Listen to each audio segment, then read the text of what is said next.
Chapter 926. Expendable. Chapter 926. Expendable. Proofreader, Papatonks. Say, kid, just what are you looking for in the cave? Having looked over most of the cave, yet not particularly interested in anything there, or maybe they were beneath him, one man got curious, since he also didn't start choosing his party. Juofan's eyes shone, and looked at the puzzled people, looking for someone, a messenger. Messenger. Precisely. Juofan grinned. I need a runner, someone to send a letter to Flying Cloud Manor to set a place for a hostage exchange. The clansmen were curious. Exchange hostages. Sure, the soaring sword for my son. Humph. Juofan scoffed. Shangguan clan elders were stumped, but also annoyed, for crying out loud. Wasn't that sword supposed to be for us? How'd you use it in an exchange? Juofan easily read their faces and smiled. It's obviously a ruse. If it were that easy to get my son in an exchange with Bailey Jingwei, I'd have done it already. Why would I waste time coming here of all places? Since I can't put stock in Bailey Jingwei to follow through with the switch, I'll be needing you guys' help. Though if you feel disinclined to lend a hand or two, I'll just have to go out on a limb. It's all the same to me, really. No, we're glad to help, glad. The elders rushed to reassure him, feeling sweat trickling down their necks. For God's sake, if this punk makes the switch, that'll make all the losses we incurred all for nothing. They could trade with the kid to get the sword, but once it landed in Bailey Jingwei's hands, all hope was lost, so Juofan had them on a leash, dangling the sword in front of their eyes to do his bidding and making them readjust their attitudes. They were scared that any mood change would push the kid into skipping them for their enemy. One man's pain is another man's joy. This led to the elders treating Juofan like their ancestor, hanging on every word and following it without question, while the onlooking disciples were looking baffled all this time. Do our elders have no dignity? What are they doing hanging around some brat? What about the honor of the Shangguan clan? Why not me? Every disciple there looked at Juofan with envy. Not even the successors of the clan were given such respect, and they were the future. Ignoring the blatant dagger stares on his person, Juofan took a round trip around the place, only to end it with a frown and a sigh. Isn't there any soul harmony stage disciple around? Boy, such disciples are rare, barely a few of them around. Of the ones we brought, leaving Shangguan Yulin, the only ones left are the two you beat up. One venerable rushed to answer, but then was puzzled. Does it have to be a soul harmony stage disciple? What does cultivation have to do with sending a message? Juofan shook his head. If only it were that simple. This job comes with a high risk of dying. What? Everyone gasped, ignoring their squeaks. Juofan chided. What's with the whining? What's the big deal about using one life? Didn't you already use so many back in Flying Cloud Manor for the soaring sword? I'm only asking for one, so that's a win for you. I need a soul harmony stage cultivator, because his self-destruction has to be at that level at the least. An ethereal stage 1 would hardly have any effect in deafening Shangguan Feiyun. I want a disciple out of consideration for you elders. Since you're all mighty important to the clan, I can't just as well ask you to die. Then again, since there's no disciple around. Juofan's eyes scanned the oldies. With a creepy smile, they shuddered and jumped in fright. Why the hell would we go back to Flying Cloud Manor? Just to blow up? Would they fear Shangguan Feiyun, a sword king, if blowing up had worked? No, it was precisely because it couldn't even scratch him that they didn't feel like blowing themselves up for nothing now that Juofan asked them this. They were put on the spot. Juofan was totally right. So many died to get the soaring sword, and now only one more was needed. But sometimes a clan had to ignore the pragmatic solution in favor of the ethical one. So many died in their raid of the manor for soaring sword. But that was in the name of the clan. Because of their deaths, the survivors cared even more about the clan. That was called being united, while being ready to sacrifice one member to get to their goal. That was the same as throwing away all ethics, morals, and the clansmen's devotion all these years. The collapse of the clan would only be a matter of time. Standing united was the clan's foundation. Juofan was no Shangguan clansman and would simply write this off. But the elders could not just destroy the clan's morale because of a bit of danger. They'd rather take the worst outcome, with them dying in hundreds for their goal. Instead of killing off one of them for it, this was never about gain and loss. It was about spirit. With their morale crushed, there was no team. The elders looked at each other, but they all shook their heads. Zhuo Fan's eyes shook. They're not the fools I took them for, at least. They know when to put their foot down. But I need a man for my dastardly plan. Since Shangguan clan is out, what now? Zhuo Fan sunk into deep thought. Ah! A cry echoed throughout the cave, like a squealing pig. It was oddly familiar to Zhuo Fan. Who's whining like that? Humph! Who else but Shangguan Yulin, the traitor? One venerable spat in disgust. Zhuo Fan lit up, and a broad smile crept on his face. People, is this condemned traitor still considered one of you? Could you lend him to me? Though I don't plan on returning him. Well, they looked at each other and then sported smirks. A venerable laughed. Sure, please do. We were still uncertain if we should go for death penalty or torture him, first for his heavy crimes. Since Mr. Gu wants him, I believe using his life for the divine sword is enough to absolve him. That'd be so great. What do you guys think? Ha ha ha. The others laughed along, with knowing looks. Alas, the poor Shangguan Yulin had once again hit rock bottom, in the hands of the devilish Zhuo Fan. Now that's fate, or maybe a nightmare. Zhuo Fan snickered along with the other elders, the sound bouncing off the walls and making it even creepier. A sudden chill crawled down everyone's spine, feeling like demons were cackling in their ears. In a closed room, Shangguan Yulin was having the torture of his life. He was deformed in the process, hung to a stone pole and sealed of his cultivation. An elder with black beard clamped his shoulder and sent Yuan Qi inside him without qualms, so that his bones would creak and his tendons would snap in the most gruesome way possible. Hence the agonizing cries the elder demanded. What else did you tell Shangguan Feiyun? Talk. Does he know about this place? Sixth elder, have mercy. Sobbing from all the pain, Shangguan Yulin wailed. Sirs asked me 1,000 times already. I already told you, Shangguan Feiyun only wanted to kill the experts, not to eliminate you completely. He doesn't know of this place. He still wanted me to get back to Eastern lands as a spy. He didn't even ask about our meeting place. Please have mercy. Sixth elder huffed and ramped up the pain. So you want to go back as a spy, is it? No matter how many times I hear it, it still fills me with absolute rage, making me wish I could skin you alive. Screw you. You don't care, but I am being asked the same thing over. And oh, Dashak. Mercy, I was wrong, sixth elder. Spare me. I want to see my uncle. Uncle, save me. Shangguan Yulin once again howled in pain, and tears. The heavy stone door opened with a creak in his most desperate need, and a familiar and most unwelcome laughter reached him. Ha ha ha. Easy with the cries. Your uncle can't save you now. But your master might have something that does. Startled, the two inside looked to see Zhuo Fan walk in with a wide smile, his ridiculing words mocking Shangguan Yulin's wretched situation. Chapter 927, Show Pony. Chapter 927, Show Pony. Proofreader, Papatonks. Jigu Yifan. Shangguan Yulin's pulse quickened, his eyes widened, his face bore shock. What is going on here? What's this traitor doing here? And more importantly, what got him so confident to come here? Since every Shangguan clansman saw him as a traitor, it made not 1 ounce of sense for him to just waltz in here. Questions upon questions filled Shangguan Yulin's mind. Yet there was no answer to lift the confusion, no sign to clear his doubts.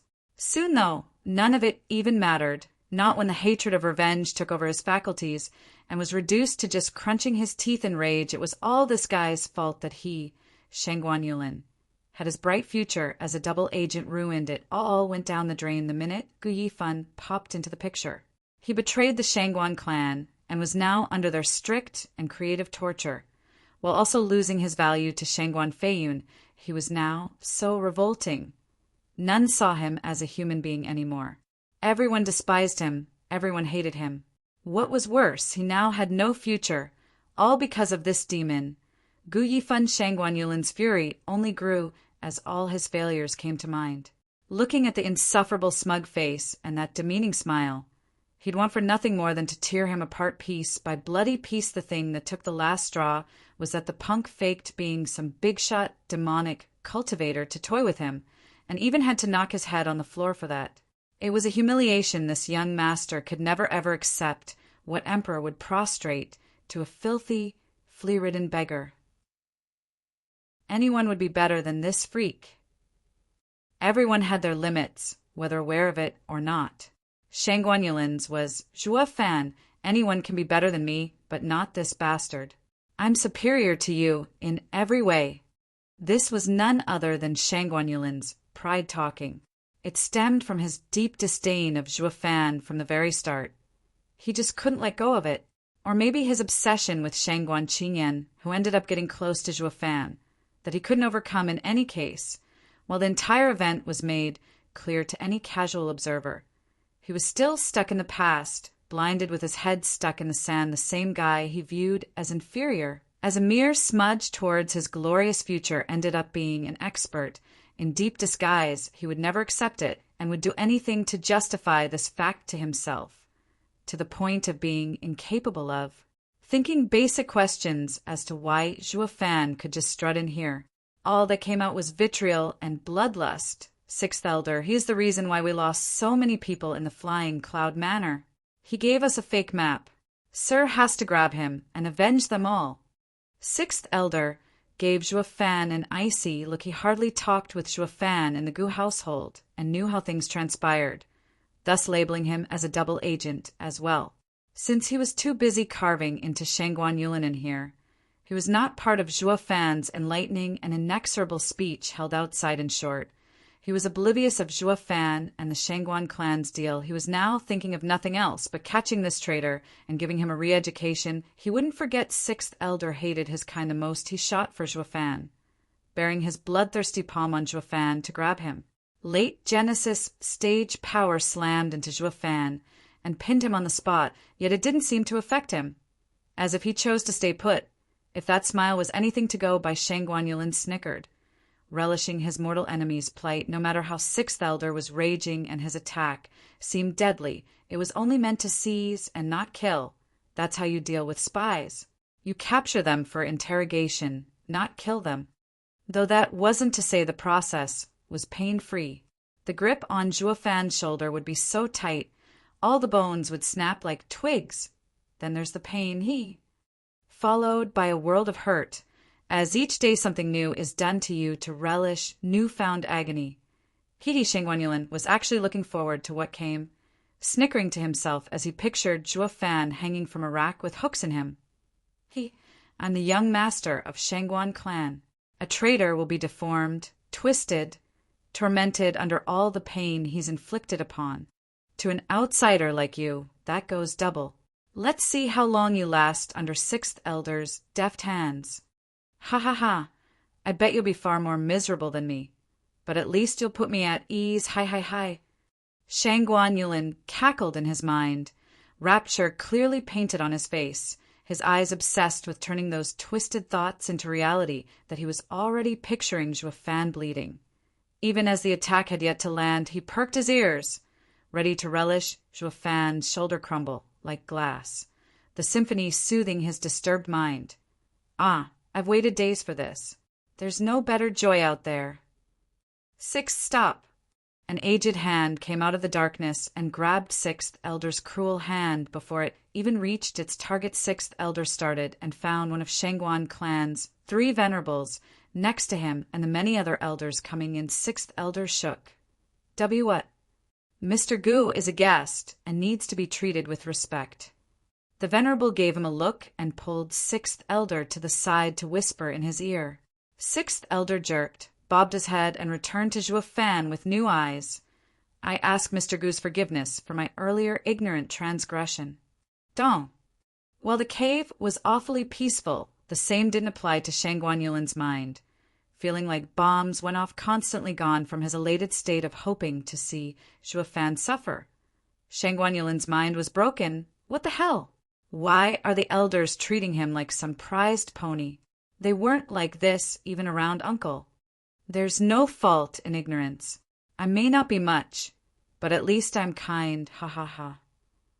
Zhuo Fan never registered Shangguan Yulin's shocked eyes, closing in with his chest held high, putting on some mighty airs while taking a look around. My what base chambers?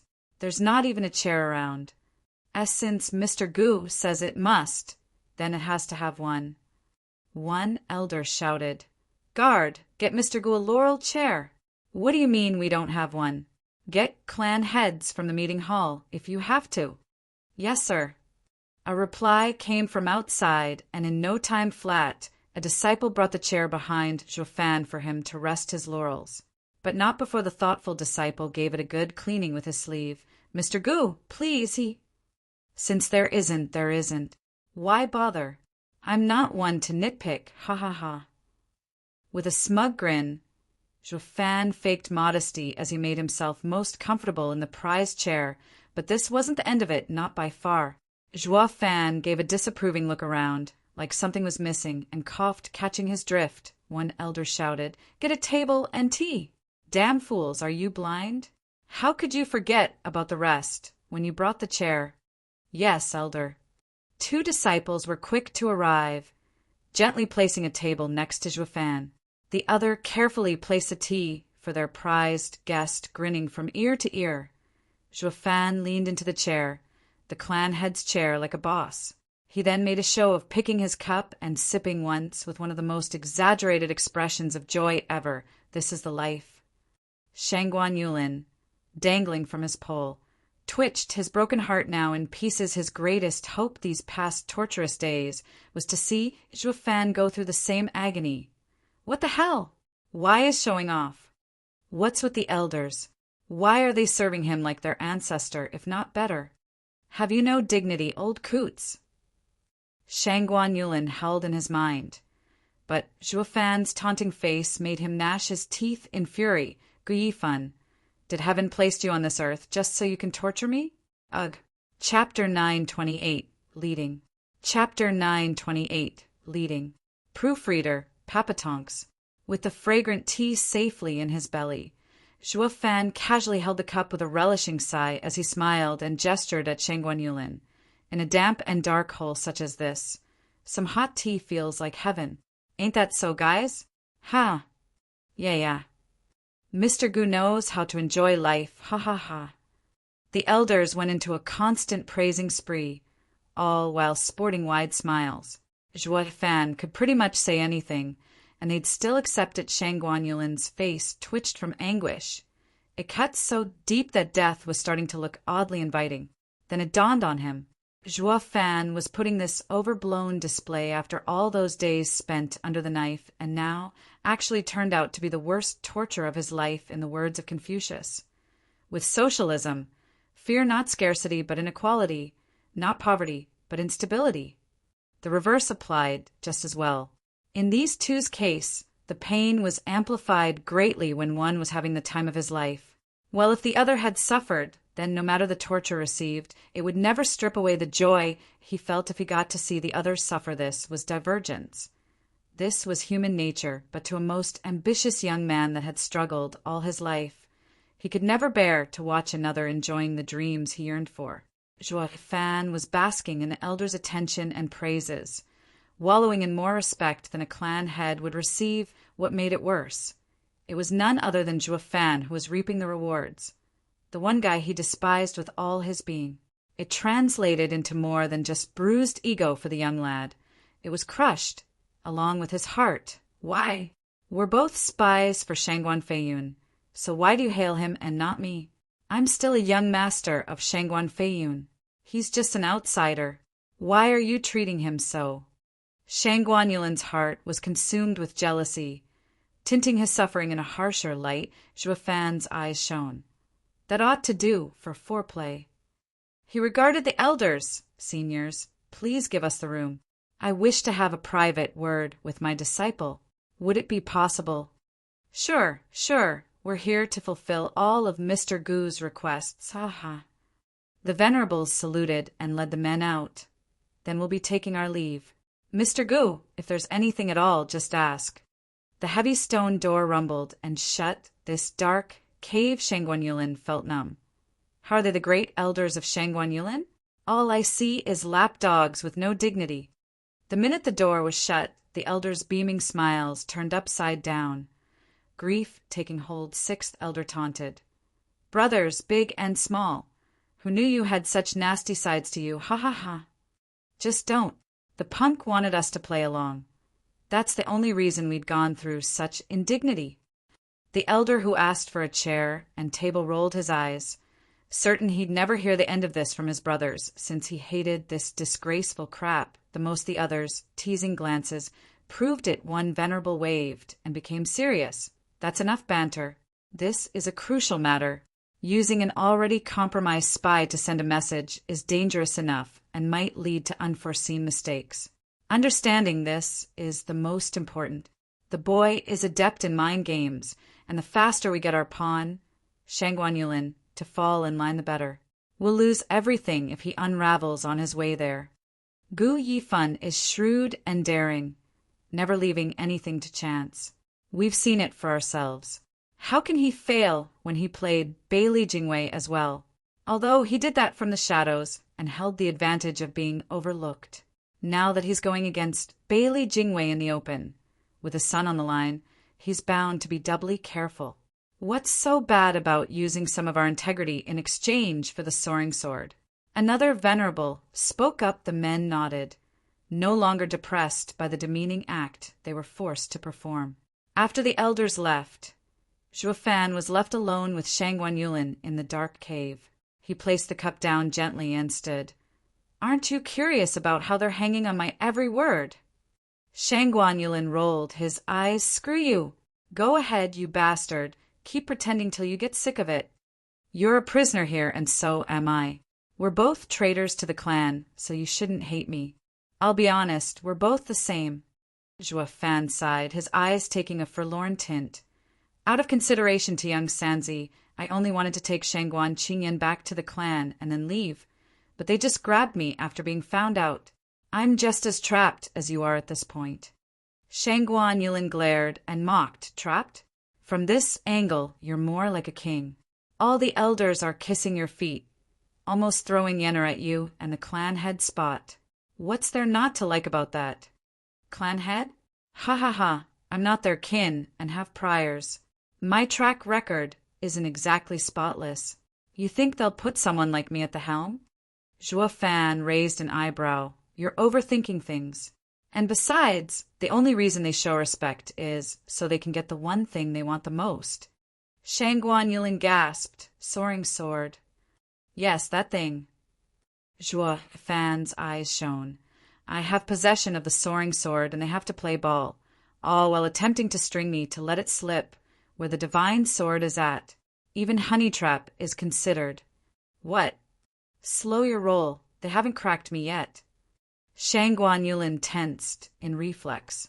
Of the Shangguan clansmen coming to the central area, there was just one girl included. The honey trap could only mean.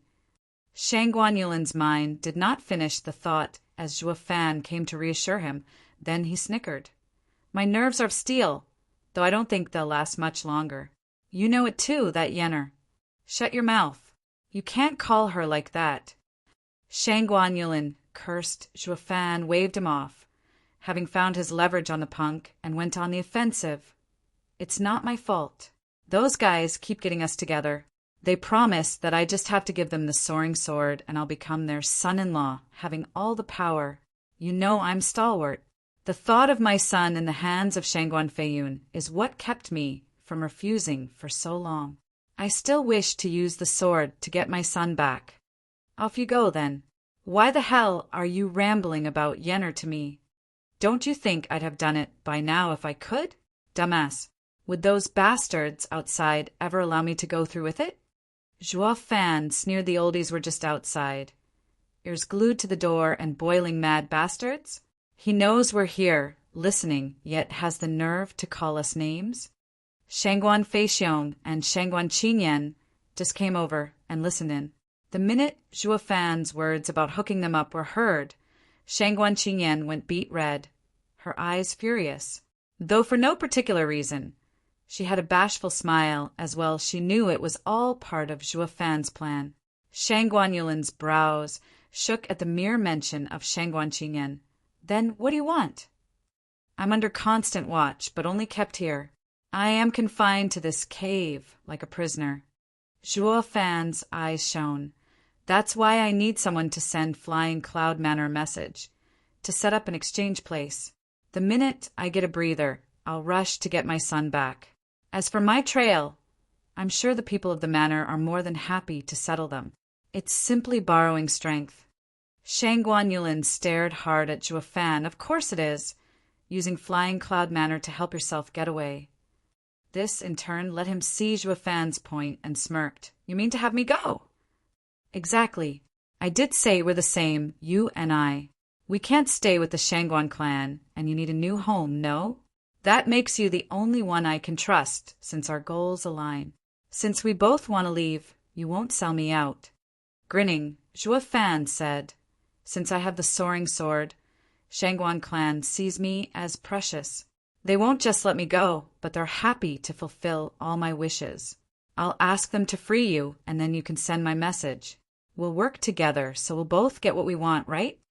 Chapter 929. Take notes. Chapter 929. Take notes. Proofreader, Papatonks. Win-win. Shangguan Yulin squinted and mocked. Sounds too good to be true. You win, I win. Everybody wins. But tell me this. Why on earth should I help you? You said it yourself. Everybody wins. Or do you plan on spending the rest of your life in Shangguan clan's torture chamber, spending every second of it in unadulterated agony? And Shangguan Yulin haughtily said, I'd willingly stay in the 9th circle of hell, so long as you're a couple circles above. I may know only pain, but seeing you right there beside me with a wretched look will be a sobering experience. Ha ha ha. Zhuo Fan sighed. Do you hate me that much? We don't have anything against each other.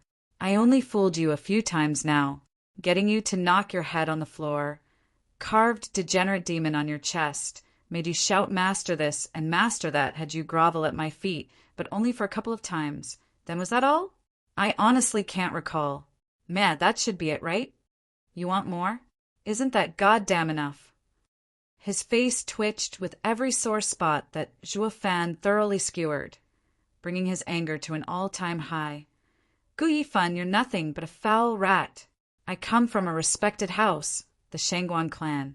Do you really think that having toyed, humiliated, and tortured me so many times does not warrant my burning hatred for you? I rather choose death before dishonor. The world isn't big enough for the both of us. I'll be sure to return every indignity you subjected to me 1,000 times over, and I'll start with your precious son. Ha ha ha. Zhuo Fan just stared as Shangguan Yulin cackled. The elders, eavesdropping, shook their heads. One venerable sighed. I never knew Shangguan Yulin knows only cruelty. Such luck we managed to see his true colors in time. He would have only grown to become a disease upon the clan once he takes the seat. Just as wretched as Shangguan Feiyun. Yeah. Shangguan Feixiong sighed, feeling regret. Yulin was a good seed among the disciples, only to find out he had a twisted mind. One venerable was not so quick to agree. Although Shangguan Yulin is vile, he has his reasons. It was that endless humiliation that brought him so low. Tell me, would any of you be able to take the high road and have a clear conscience when Gu Yifan toyed with you? That had them all second-guessing their rash nods. Ha ha ha, maybe we couldn't. This just goes to show what a real player this guy is. Shangguan Qingyan giggled and Shangguan Feixiong glared. A man is never to be demeaned. Dignity is most important to a practitioner. Gu Yifan is even more twisted, having humiliated and played Shangguan Yulin like a fiddle. So why are you laughing? Shangguan Qingyan covered her mouth before any laughter slipped again. She knew this wasn't right. But just picturing Shangguan Yulin banging his head on the ground before Zhuo Fan's feet was most hilarious. Has her proper and handsome cousin ever gone through such low times? Mr. Gu is such a bad guy. Her mind was saying something, while her curving lips betrayed her true feelings. Shangguan Feixiong sighed and shook his head. So you won't help me? Zhuo Fan asked earnestly after he waited for Shangguan Yulin's cackle to die out. Though the guy didn't know when to quit, help you? Maybe in another life, ha ha ha. Even as I'll be cooked alive, I'd still laugh just thinking of the grief of losing your son. Hi hi hi. Such pain is definitely there. Zhuo Fan sighed, but then smiled, though it's bound to last 5 years, 100 tops. With our long lives, it's like a drop in the bucket. It'll pass anyway. Having descendants, and spending time with them will be sure to numb the pain. Shangguan Yulin shook. Time with descendants. Well, you can't expect me never to move on. He's only a son. Zhuo Fan put on an evil smirk. Speaking of, the chance of a house filled with children is right now knocking on my door. Your uncle and elders are begging me to take the apple of their eyes, all for a measly soaring sword. So you can keep your help, and I just have to accept the loss of a son to move on and make some more. I'll go to Yenner right now, get the buns in the oven so they can't weasel out. It'll make giving the soaring sword all the more a sound decision. Your uncle can't have his little girl turn a widow so fast either. As for you, my good disciple, whether stuck in hell or pushing through it, remains to be seen if you'll see me wallow in misery over the loss of my son or bask in the laughter of my kin. Ha ha ha. Zhuo Fan walked to the door, having finished his piece. Shangguan Yulin was left stumped. How could I forget? He doesn't actually need to get his son, not when there's another choice with an endless future waiting. His son might die, but he'll have a pretty wife and be surrounded by kids. And I, nothing more than a patsy, fated to die either way. Seeing him smile from hell will only pour acid on my wounds. How can I have such rotten luck? Any choice will get me killed, while his choices all promise a nice and cozy future. And by not saving his poor son, he'd become Shangguan clan's son-in-law, rising higher. It was something this young master with an if-you're-there to suffer along mentality could not accept, so Shangguan Yulin cried out, Wait, back up! I agree. How can I not? All I'm asking is that you keep your distance from Yenner. Zhuo Fan paused and looked back with a devious smile, finally fell for it. Bastard. Amazing. A venerable praised, the kid's mind games are ridiculously good, toying with Yulin's feelings and thoughts. He has the other's state of mind under control, ergo his desires. What do you guys think now of the previous indignity? It was because of that little show we put on that Shangguan Yulin believes we value the soaring sword so much that we would listen to Gu Yifan, especially about using Yenner as leverage. That hit him right where it hurt.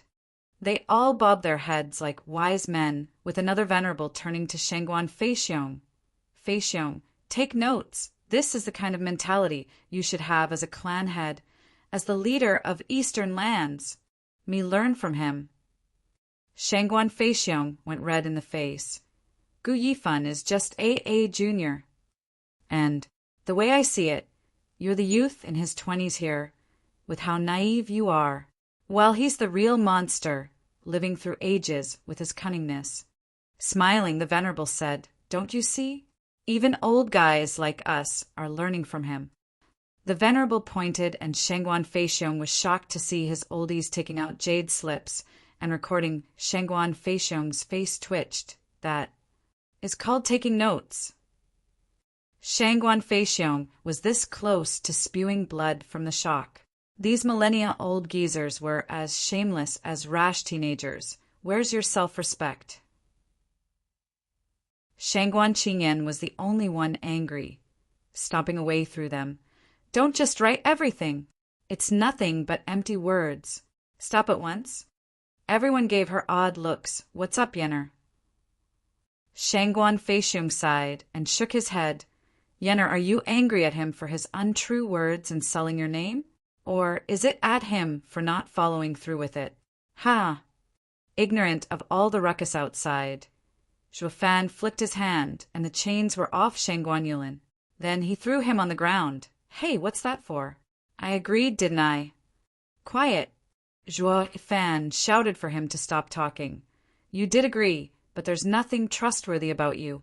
I'll have to leave my mark on you again in case you get any ideas along the way. Just you try. Zhuo Fan chopped at his neck, and the guy was out like a light. He placed a hand on his back, and his right eye flashed with a black thunder flame, surging as it followed the hand and into Shangguan Yulin. Chapter 930, Bloodworms. Chapter 930, Bloodworms. Proofreader, Papatonks. So let me get this straight. Gu Yifan wants to make a deal with me, the soaring sword for his son. But since Shangguan clan has him confined, he sent you as messenger? 3 days later, at the Flying Cloud Manor, in the dazzling hall to be precise, Bailey Jingwei was in the main chair, sipping his tea and muttering. His eyes shone while staring forward. Shangguan Feiyun and Dan Qingxin at his sides, a shivering, distraught and familiar guy, also covered with wounds, was fighting to keep his composure as he just stood there. He kept on shivering and looking worried as he bobbed his head. He really asked me to pass this message. Here's a jade slip he personally made, if you don't believe me. It also holds his soul's signature. Shangguan Yulin presented it with shaky hands, and Bailey Jingwei casually took it. He nodded to Shangguan Feiyun. It's Gu Yifan's all right. He wants us to meet up 100 miles from here on Flourishing Mountain. TCH, what an utter waste of time. Back when he was here, he said he wanted to give the divine sword for his kid, but then he just ran off. Now he makes the request himself? Humph! I can't tell if he's brilliant or boneheaded. Shangguan Feiyun read the jade slip as well, and just threw it to Dan Qingxin. It looked as if Zhuo Fan was giving up with this message. But only Bailey Jingwei could read between the lines. You can't say that, not when Gu Yifan is so sharp. A man of character doesn't take risks. With how he had them surrounded before, if the exchange took place, he'd never be at ease. He wouldn't accept it, even if I came to another place. But then he comes back with this proposal, which means he made himself an exit again. Quite sensible. Now he must be thinking how to taunt both sides into fighting so he could slip away. Humph, as if that'll work. Hasn't he had enough toying with me, and now he comes back for more? Shangguan Feiyun mocked, his eyes spewing flames of rage. The humiliation of being made to play catch was still fresh in his mind. Bailey Jingwei had an explanation for that too, his eyes shining. Sword King Feiyun, don't let emotions cloud your judgment. We're after the Shangguan clan in the end. Now we just have to get the soaring sword, and there's no harm if he uses us once more. Not since it'll work in our favor, ha ha ha. Only, Bailey Jingwei's collected smile showed his decision was made. But then his sharp eyes landed on Shangguan Yulin below, making him reel under the intense gaze. There's something I can't figure out, young Master Shangguan. Sure, asking for the Shangguan clan to release you sounds fair. But there's only bad blood between you two. Not even desperate times warrant him trustworthy. Does he actually trust you so much to send his message? This involves his son, after all. Shangguan Yulin grimaced, bowing before them with a distraught face. Prime Minister is correct. The guy never trusted me. That's why he left something in my body. Look. Shangguan Yulin showed his arm. The trio's eyes twitched at once, their heartbeat spiking. Shangguan Yulin's arm had something foul and vile wiggling under his skin, like hundreds of worms fighting to come out. Shangguan Feiyun yanked his wrist and checked with his yuan qi, but the discovery had him gasping, "Damn, you're a nest for worms now." Shangguan Feiyun's face shook hard, pointing at him. This guy has thousands of bloody worms borrowed inside him that just won't die. Not even my yuan qi had any effect on them. This is freaky. The other two regarded him gravely once the disgusting arm was back under wraps. Shangguan Yulin's pale face looked astonished. Prime Minister, now you see why he let me come? He knocked me out throughout the process, only for me to wake up and realize my body was swarming with these putrid maggots. He told me they're bloodworms, like marrow-burrowing maggots. Only he or my body's destruction will release me of these things. But giving up my body will mean a decrease in cultivation and halt in progress.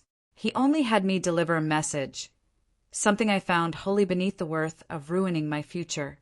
Now, if you agree, I still have to get back with the answer. He only gave me 10 days before the worms act up and feast on my blood essence. That'll ruin my body. Bailey Jingwei nodded at Shangguan Yulin's whining like an old biddy, his doubts removed and now believing in the letter. Who'd have thought an alchemist like Gu Yifan would be capable of such nasty business?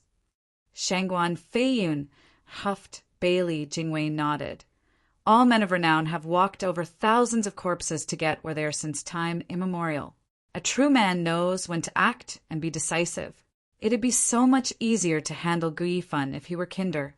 At least we didn't need to be so wary of him. Young Master Yulin, there's just something that evades my understanding. I hope you can clear it up for me. Bailey Jingwei began. Since Shangguan clan let you go, they must have gotten ready for it. I'm sorry to say, but they switched places the moment you left, since no one trusts you and all. So then, how are you going to get back to Gu Yifan? Shangguan Yulin bowed. Prime Minister, I cannot find him, but we have a meeting spot where he can find me. He just has to pick up the reply. I'll leave him there, and he'll release control of the bloodworms. As for removing them, that will have to wait for after the exchange takes place. That's quite cautious of him. Unafraid you might botch it, and even giving you a sliver of hope so you'd follow through. A truly pragmatic man who knows when to act in his benefit. His methods are terribly effective. Bailey Jingwei turned to his left and right. Sword Kings, do you have any questions? Shangguan Feiyun and Dan Qingshen shook their heads, speaking at once. Prime Minister's decision is enough. We have nothing to add. Great, that settles it then. Regardless of the soaring sword's location and whether Gu Yifan's intentions are real in this exchange, I still want to try, ha ha ha. Bailey Jingwei's eyes shone as he laughed. He took out a jade slip and put something in it before giving it to Shangguan Yulin. Young master, here's my reply. Take it to Gu Yifan. I accept his offer and we'll meet in half a month. Shangguan Yulin gave a deep bow as he took it. Though he looked hesitant standing in the same spot, Bailey Jingwei asked, Aren't you on the clock? What's holding you back from finishing your mission? Prime Minister. Well, Gu Yifan has another matter for sending me. Its conclusion will decide whether Prime Minister's reply feels honest to him or not, if he would come or not. And what's that? Bailey Jingwei followed Shangguan Yulin began. Prime Minister, I would like to see if his son is safe. Absurd. A felon like him will get his son only when he gives the soaring sword. Why on earth will I reveal his location to that bastard beforehand? You take me for a 3-year-old, using slick words to get me to spill his location so you could bust him out? Shangguan Feiyun snapped in rage. Shangguan Yulin's side. Uncle Feiyun, please don't be angry with me. I don't want to see the brat either. But that's what Gu Yifan said. If his son is dead, then the soaring sword exchange will go to the dogs. God damn it. Who are you calling a dog? No, uncle. That's not me, but Gu Yifan's words. Shangguan Feiyun exploded in rage and power, making Shangguan Yulin shudder and turn frantic in explaining himself. Curse you, Gu Yifan! You have me go send a message and even mock the other. Now my head is on the line while you're just laid back home. The only reason I'm doing this job for you is because of those damn bloodworms. All he could do now was brace. Uncle, please calm down. It's quite normal for a father to miss his son after such a long time and be concerned about him. Ha ha ha. Shangguan Feiyun sighed and nodded. Bailey Jingwei's eyes shone, never leaving Shangguan Yulin out of sight as his lips curled dangerously. Chapter 931. Hanging by a Thread. Chapter 931. Hanging by a Thread. Proofreader, Papatonks. Then you can go and tell him his son is safe and sound, treated like a prince. He can make the exchange without worry. As for seeing him, ha ha ha, I find it unnecessary. Bailey Jingwei showed a crafty smile as he sipped tea. Shangguan Feiyun mocked. Yep, so go ahead and tell him that. It's not like he has some divine eye that can tell him if you have seen the kid or not. I wish it were that simple. Shangguan Yulin sighed in distress. You know as well the punk is lively as a monkey. He won't be fooled with just that. He told me he and his son had a signal. I need to see the child in person and relay this signal. When I reply, he'll only believe if I come with a matching signal, or he'd believe his son is dead and the deal is off. He'll just give the sword to Shangguan Yulin and throw his lot with them. Shangguan Feiyun cried out, "There's something like that? You just have to see the brat?" It seems like it. Shangguan Yulin had no intention of seeing Gu Santong if he could help it, which he couldn't. He was always scared here, in the Flying Cloud Manor, and the faster he left, the better. There was no way he could feel safe, not when Shangguan Feiyun was right there flexing his power. Shangguan Feiyun frowned and turned to Bailey Jingwei. But the man was deep in thought. Shangguan Yulin's heart sank, having a really bad feeling. "Why, you didn't actually kill him, did you? Don't you want the soaring sword? If Gu Yifan doesn't get confirmation, then there's no deal. You won't get the sword, and my body will be ruined. How could you just kill him? You could at least wait to get the divine sword. Prime Minister, you're a man of wisdom, so how?" "Silence!"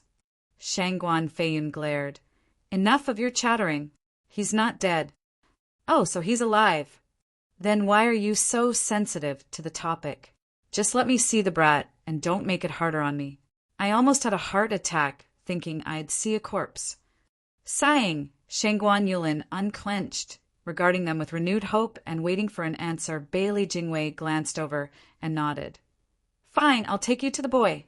Though it's up to luck if you can squeeze even a word out of him." What does that mean? What did you do? Did you beat him to an inch of his life, and now he can't even speak?" Shangguan Yulin cried out, seeing their eyes had him trembling in fear. "These savages won't spare even a child. How brutal!" Not like Shangguan Yulin was any better. At the very least, he would not start tormenting women and children. He was the young master of a renowned clan and had to act like it, knowing how far to take his cruelty. But these men... Shangguan Feiyun snapped at him. "What's with that look? Are you thinking we did this to him? You call a monster like that a child? That's... This way, young Master Shangguan." Bailey Jingwei interrupted, standing up and leading the way with the Sword Kings by his side. Shangguan Yulin scratched his head as he went along the four paths through many places before arriving at a rock garden. Shangguan Feiyun made a sign, and the space warped to reveal a dark hole. The four went down the dark abyss, then lights came to life. As they descended, 2 rows of Soul Harmony and Genesis stage guards welcomed them, standing there like statues. 50 in total. Their auras had Shangguan Yulin scared silly. Flying Cloud Manor's secret jail is under such a tight guard. Yet all this secret place had locked up was none other than a child. This went to show just how wary Bailey Jingwei and the Sword Kings were of him, or maybe Gu Yifan. The 4 reached the end. But it was beyond the gloomy and damp hell Shangguan Yulin pictured. Instead, he saw silk and lights, a carved table, and a granite chair, quite fancy. The bed in particular caught eyes with its carved and intricate jade supports buffed to a shine. You call this a jail cell? More like a king's chambers. Shangguan Feiyun patted his shoulder and pointed at the pale and resting child on the bed. "Here's the brat you wanted to see. Does it look like I touched him? He's Gu Yifan's son." Shangguan Yulin cheered. "He's still alive." Young Sanzi. In the Flying Cloud City, in a dark corner bordering the manor, a sitting shadow made signs as it cried out. He slipped into Flying Cloud City, right behind Shangguan Yulin, and lay in ambush out of anyone's perception.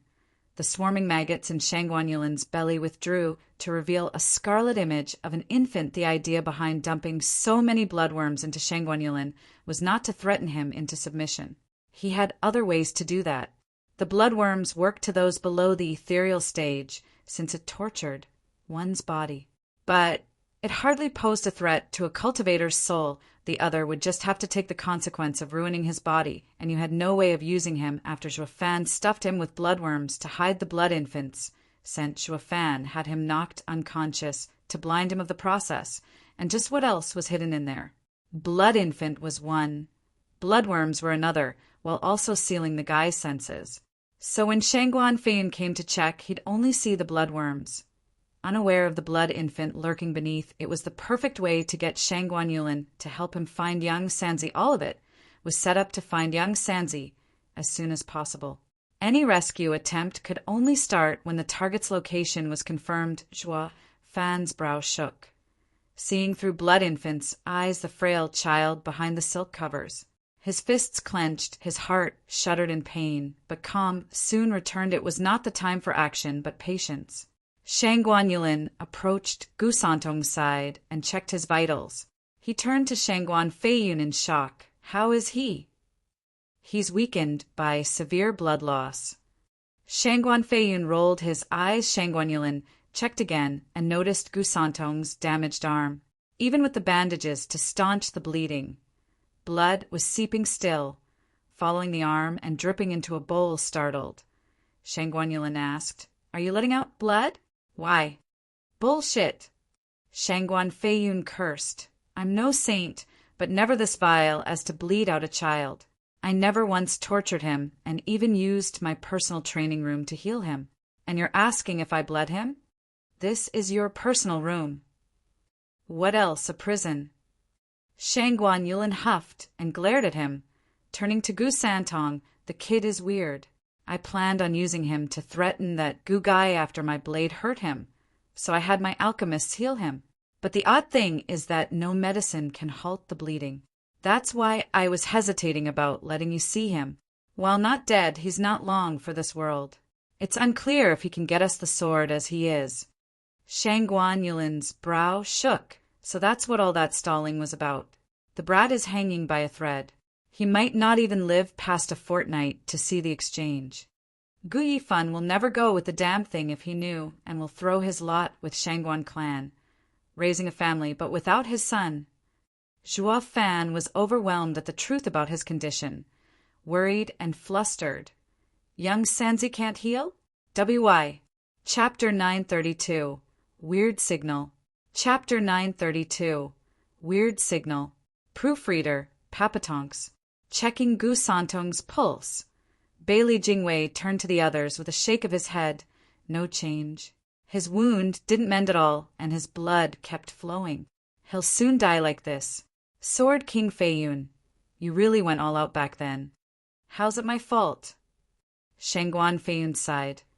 I've just been wounded myself, and the rage made it hard to control my power. But I didn't try to kill him either, trying to heal him afterward. How was I to know he's weird? Any other guy would be on their feet right about now. But look at him, he's only getting worse. Shangguan Feiyun was perplexed at this outcome. Bailey Jingwei shook his head and smiled. Ha ha ha, never mind. What's done is done. The issue now is Gu Yifan wanting his son's response for the deal. How is he going to reply like this? Maybe, young Master Shangguan, will you give it a try? Maybe a father's love is so great that it may rouse the son. Bailey Jingwei chuckled. I guess I'll give it a go. Shangguan Yulin had no hesitation. Not when this involved his future. He had to get an answer out of the brat one way or another. The other option would be Gu Yifan, thinking his son was gone and the deal was off, and so was his body. His cultivation would drop, and the worst part was the punk was going to become Shangguan clan's son-in-law. Yenner, my dear Yenner, I'll never let that bastard lay a hand on you. Howling inside to psych himself up, Shangguan Yulin went to Gu Santong and showed a more hideous grimace than when crying as he cooed. Young Sanzi, wake up! Your father sent me. Come on, wake up. Young Sanzi was as still as a corpse. Blood dripping down his arm. Shangguan Yulin was panicking, sweat trickling down forehead. Zhuo Fan's brow shook. He was in the dark about young Sanzi's critical condition and had to wait until he saved the child before addressing it. But from how things looked, his life was on the line. Zhuo Fan gnashed his teeth and his fists tensed, only to slump back in helplessness. Goddamn brat, be a good sport and wake the hell up. Tell me the signal you share with your old man before I get serious. Since the soft approach was a bust, Shangguan Yulin flung his finger in Gu Santong's face and cussed. I don't give a rat's ass about your rotten dad or you dying, but my life's on the line here. If you and your old man are going to risk my life, then, brat, see how I'll squeeze the last drops of your miserable life. Awkward. Young Sanzi lay there as if he had left this world. Calmly resting without a twitch, Shangguan Yulin winced, and dismay struck his heart here. He was thinking the biggest problem was Bailey Jingwei and the other two making it harder on him, only to find out that it was this snot-nosed antique of a brat that wouldn't play ball. If this brat doesn't wake up, everyone here will lose. The great young master Shangguan Yulin in particular. What did he do to suffer so? Each time the factions clashed, it was always Flying Cloud Manor and Gu Yifan, not Shangguan clan and the manor. Well, he wasn't completely unrelated since last time he was with the Shangguan clan, but he was totally tangential with Gu Yifan. Why does this punk and Bailey Jingwei's deal have to drag me down as well? Their ruin deal had nothing to do with him. I sure didn't botch it. It's this Gu brat who won't wake up. And the one at fault for that was Shangguan Feiyun for being so cruel. None of this was his fault. He was innocent. Why then does your ruined deal end with me losing the most? Why am I the one to always take the fall? Shangguan Yulin's heart was filled with complaints after complaints, having a worse fate than anyone in the world. While others might die out of the blue, he was worked to the bone by both sides. And what did he get? Suffering and death. And for what? Heavens above, why the cold shoulder? Why the cruel fate? Shangguan Yulin's heart was bleeding, finding the world's misfortune dumped on his wee shoulders. Bailey Jingwei mocked him. Young Master Yulin, I thought Gu Yifan sent you to give a message to his son. Do so, and maybe the strong bond between a father and his son will bring about the signal. Maybe even wake him up?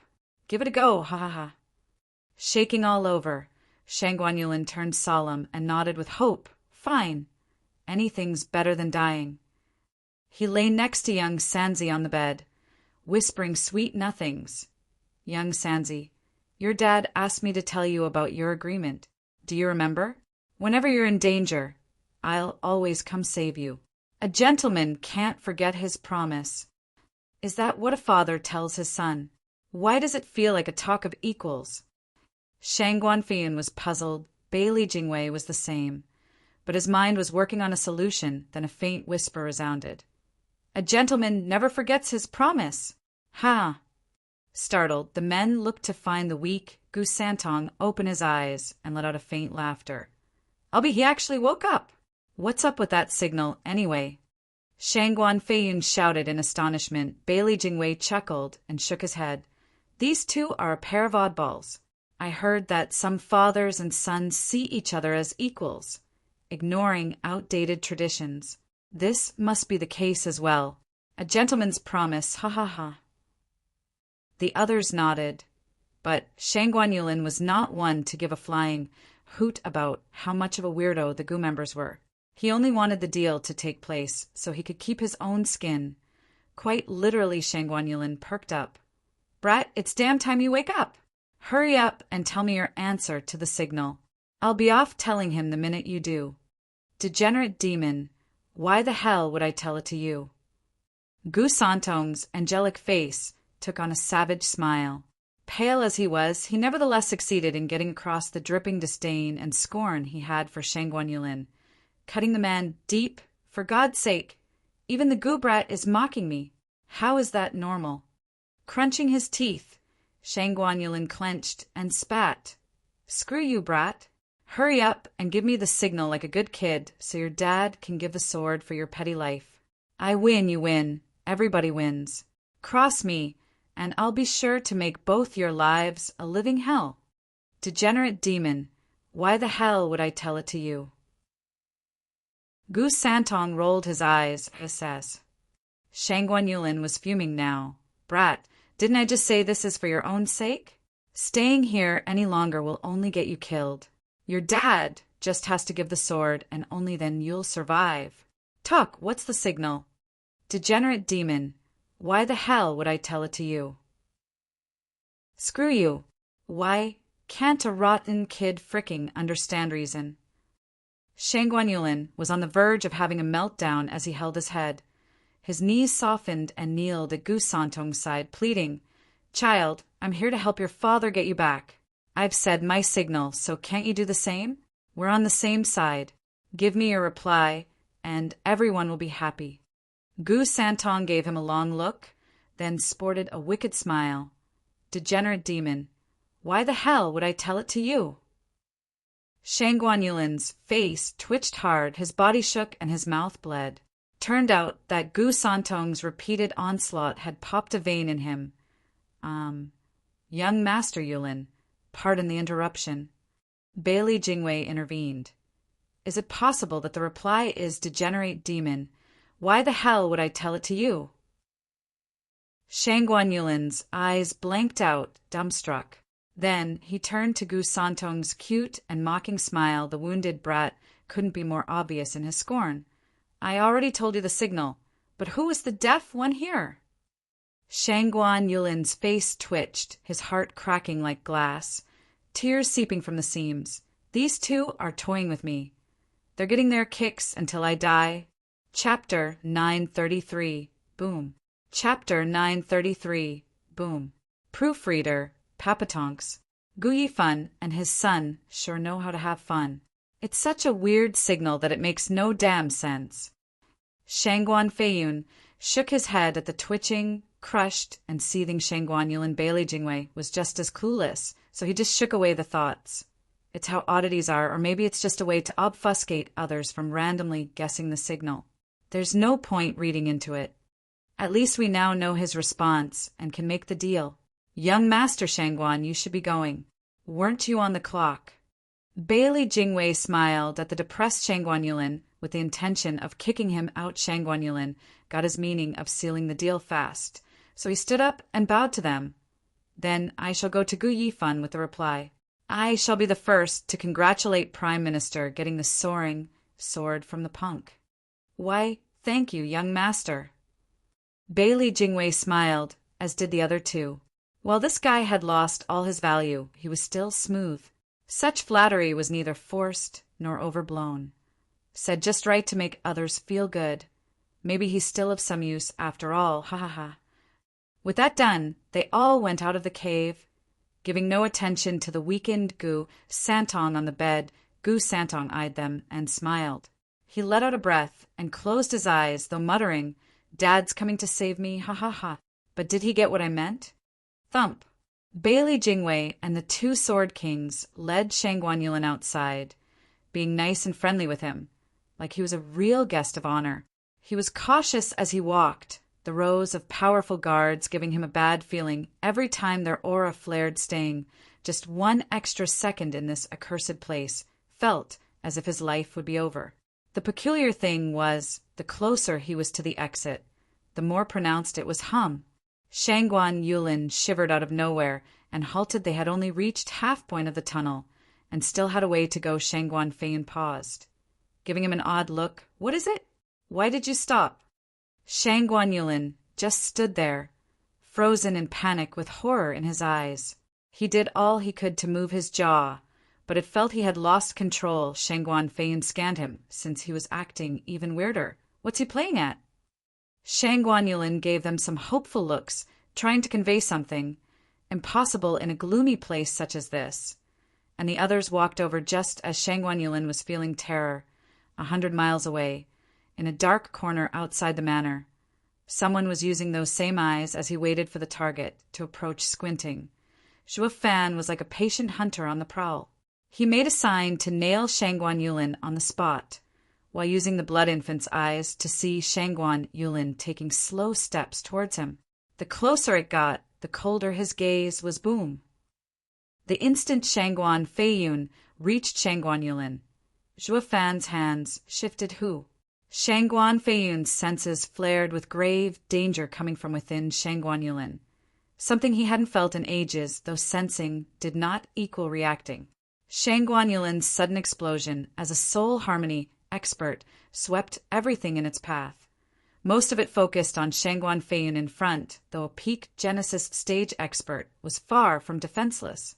As one of the very best in this world, it would bring about endless disgrace from being even hurt by a soul harmony stage self-destruction on the instant the explosion was triggered. Shangguan Feiyun's strong Yuan Qi was unleashed to shield him from the blast and leave him untouched. It did not go as well for the guards, though. Sure, They copied him to resist the blast, but the worst off among them were the Soul Harmony stage guards in a narrow place like this. With no place to hide, they could only rely on their yuan qi. Survival and death came to one simple fact, whether they were just a bit stronger than the suicide bomber or weaker. Some would come out with heavy injuries, while some never got up again in but a blink. Of the 50 guards in the tunnel, a dozen fell victims, and that was ignoring the many others who were now too weak to fight.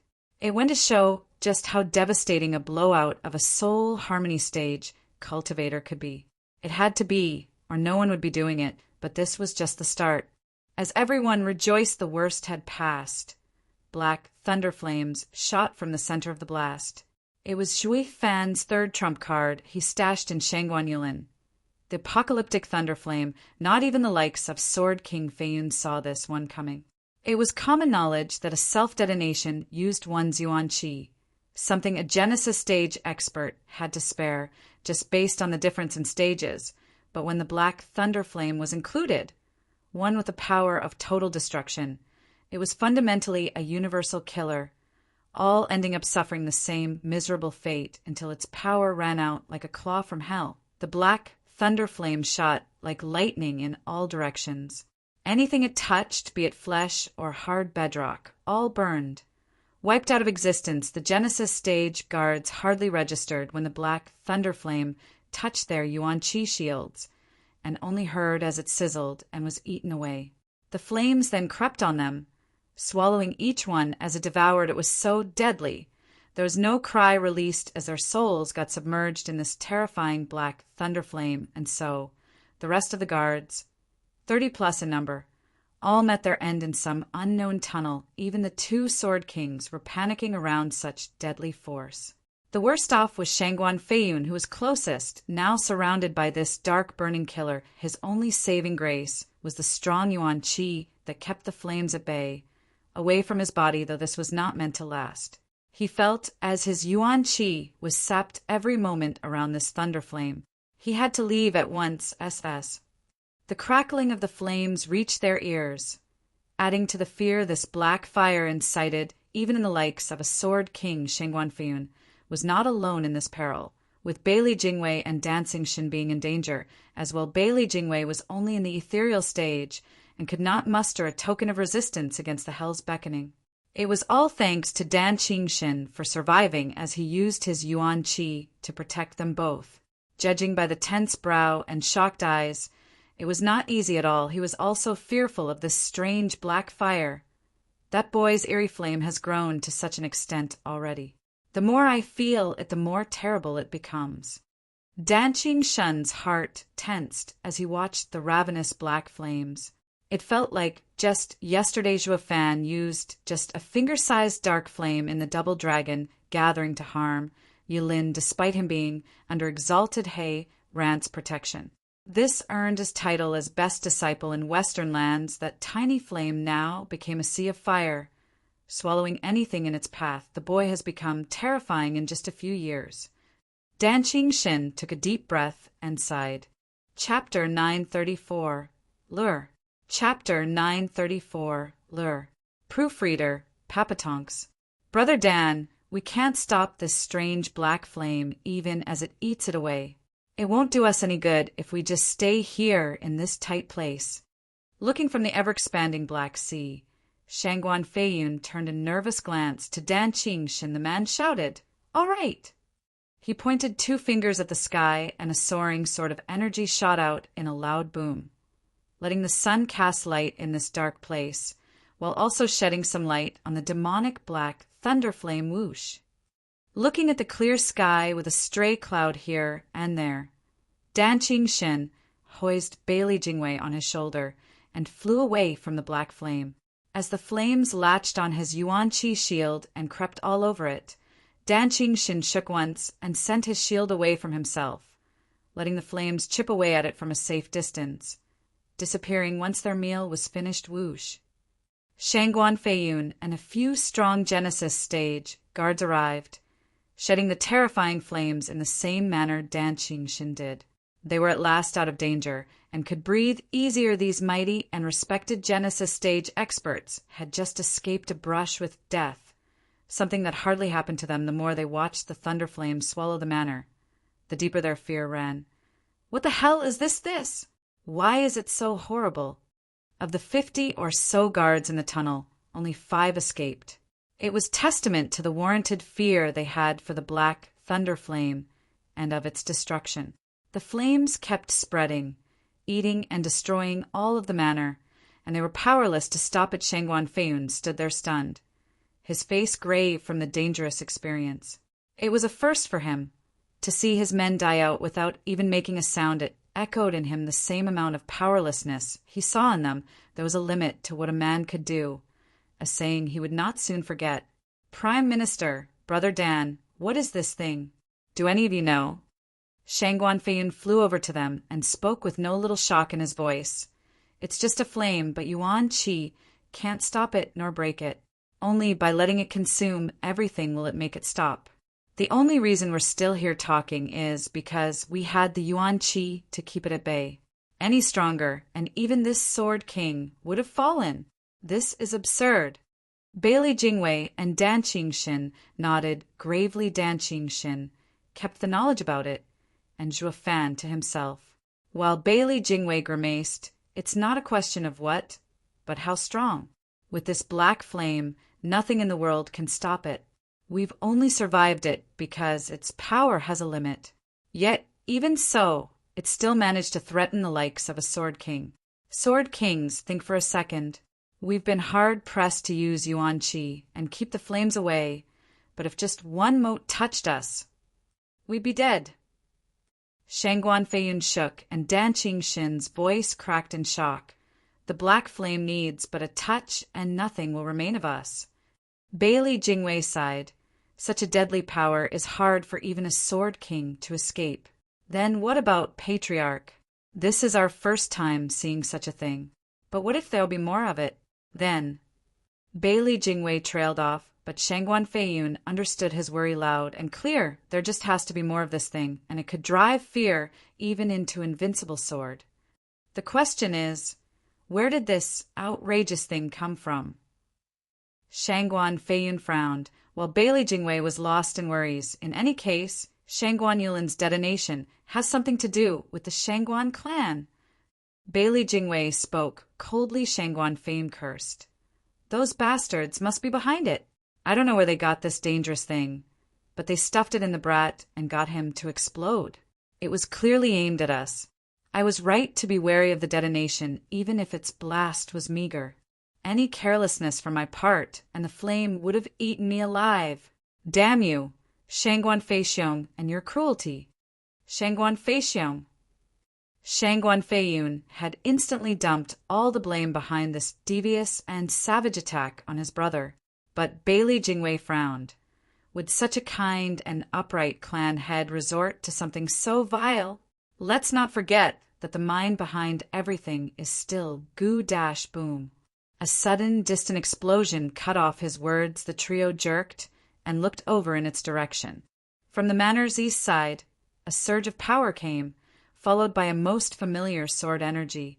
Shangguan clan's soaring sword Art. Shangguan Feiyun gnashed his teeth. Prime Minister Bailey, see that? They just took an attempt on our lives. They had Shangguan Yulin blow up in our faces while the main force was charging in. They want to take my head in case I escaped alive. Humph! There's no way they'll get rid of me that easily. Shangguan Feiyun shot towards the scene. The rest looked at the spreading sea of black and went after him. It was better to fight with the Sword King than stay here, powerless. Sword King Feiyun, wait. Bailey Jingwei cried, but Shangguan Feiyun's anger deafened him to anything but his target. Bailey Jingwei squinted and looked back at the flames.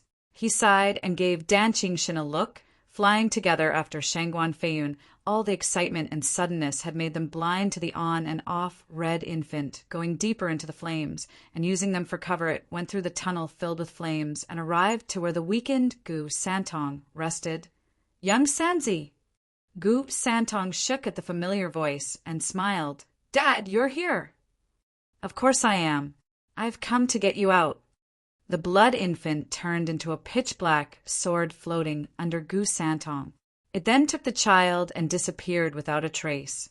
Shangguan Feixiong had come with his 3 venerables and the Genesis stage experts to cause a scene in an area of the manor.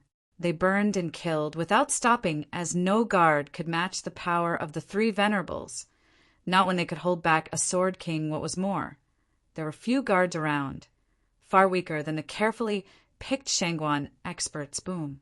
A string of sword energies were unleashed, wreaking havoc to anything that moved as lavish buildings fell around him. Shangguan Feiyun hovered in the air and heard hundreds of people coming over. Damn it! The guards are mobilizing here! Did the brat do it? I don't know if Shangguan Feiyun and the rest are with them. It will make getting out with just 10 men hard. It may even require to leave some behind. Shangguan Feixiong, you rotten relic, you sent me a suicide bomber and almost cost me my life. I'll make sure you'll never walking out of here alive. Shangguan Feiyun roared as he stormed over. Shangguan Feixiong saw Shangguan Feiyun coming at him like a storm, with Dan Qingxin and Bailey Jingwei not far behind. He ordered, "Everyone fall back." They took the bait. The rest of the Shangguan clansmen, enjoying senseless violence, shot off at once, leaving this place a broken pile of junk and destruction. Chapter 935, Joint Tactics. Chapter 935, Joint Tactics. Proofreader, Papatonks. Shangguan Feiyun just arrived, and Shangguan Feixiong was gone with his team. It only worked to drive his fury ever higher, cursing at their fading figures. Damn, lily-livered fossil! Seeing me here got you shaking in your boots? You're nothing. Since you can't beat me, you resort to living bombs? Even an old coot like you has fallen so low. But if you're to send a human bomb, you could at least go all the way and send a Genesis stage expert. What was the point of a fresh soul harmony punk? And you call yourselves heroes? If you're dirtying your hands, go all the way, not act like the cowards and useless bag of bones you are. What a Shangguan clan head you turned out to be. Shangguan Feiyun's mouth was an endless well of curses born out of the hatred and rage from the earlier blast he had been under. He did not only aim for Shangguan Feixiong's shamelessness, but also Shangguan Yulin's weakness. Unable to harm him at all, the soul of Shangguan Yulin would have fallen into depression if he heard it from whatever hell he was in. Why me? I'm just the messenger. How did I even die? He just went out with a bang without even knowing. The thunder flame then consumed his soul, robbing him of any chance of survival. One could say he was a poor, unfortunate soul. Pian. Any Little Mermaid fans out there? Never knowing what got him even after death. But the moment he decided to be Zhuo Fan's messenger was the second his fate as martyr was set in stone. Taking one for the noble cause of this demonic emperor's grand rescue, Plan Zhuo Fan had no intention to send any messages, only to send him to his death. That stuff with deals and exchanges was only an excuse. Sword King Feiyun, save your breath. They never were after you. You're cursing the wrong tree. Whoosh! Dan Qingxin and Bailey Jingwei arrived, and the latter shook his head, seeing the Sword King consumed by rage. A man of status he is, but only a martial practitioner at heart, unable to escape his crude disposition. Shangguan Feiyun shook and asked, "What's that, Prime Minister? They didn't want me dead? What about that detonation and then that sudden attack? I have lost the soaring sword, so their only reason to come here is to go after my life. Not to mention the punk blew up right next to me. If that isn't already obvious, what is? How is that not an attempt on my life? Ha ha ha, Sword King Feiyun, everyone knows how amazing you are." Bailey Jingwei shook his head. If they were after your head, they'd come up with a far more intricate plan and not some hasty idea. Just look at yourself. There's not a hair out of place. That's being cautious, blocking the black flame in time. The flame is deadly, but your instincts are much honed as a Sword King than any other Genesis stage expert. Not even a soul harmony kid's detonation can escape your senses. It's easy to tell from the sudden surge that a detonation was coming as well. The only way the ambush would have worked was if they used one in the same stage. Bailey Jingwei gave a wry smile. Sword King, you need to think about it. What kind of an ambush points to using a tactic that guarantees not to take the target down? Shangguan Feiyun shook and exclaimed, Prime Minister, you mean? They just wanted us to think it was a temporary attempt on your life. Bailey Jingwei had a creepy smile on his face. Shangguan Feiyun's heart jumped in shock. Temporary? Yes. Bailey Jingwei laughed. For Sword King to understand it better, I invite you to go back to the secret room together. Ha ha ha. Bailey Jingwei flew with Dan Qingxin as his loyal guard. Shangguan Feiyun was quick to follow back at the tunnel of the sea of black flames. Only a few motes remained here, and their Shangguan Feiyun waved his sleeve and sent the still burning rocks in the tunnel away. This cleared the way for the trio. The tunnel was just as narrow, just that its length was now cut in half, making it easy for them to reach the room. Dan Qingxin and Shangguan Feiyun gasped to see the bed empty. Sensing the cold sheets, they knew the child was long gone. Shangguan Feiyun cried out, Where is he? When did he leave?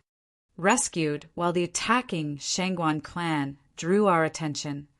Bailey Jingwei analyzed. Shangguan Feiyun shuddered and gasped, Prime Minister, you knew? From the very start. Bailey Jingwei's eyes shone and smirked.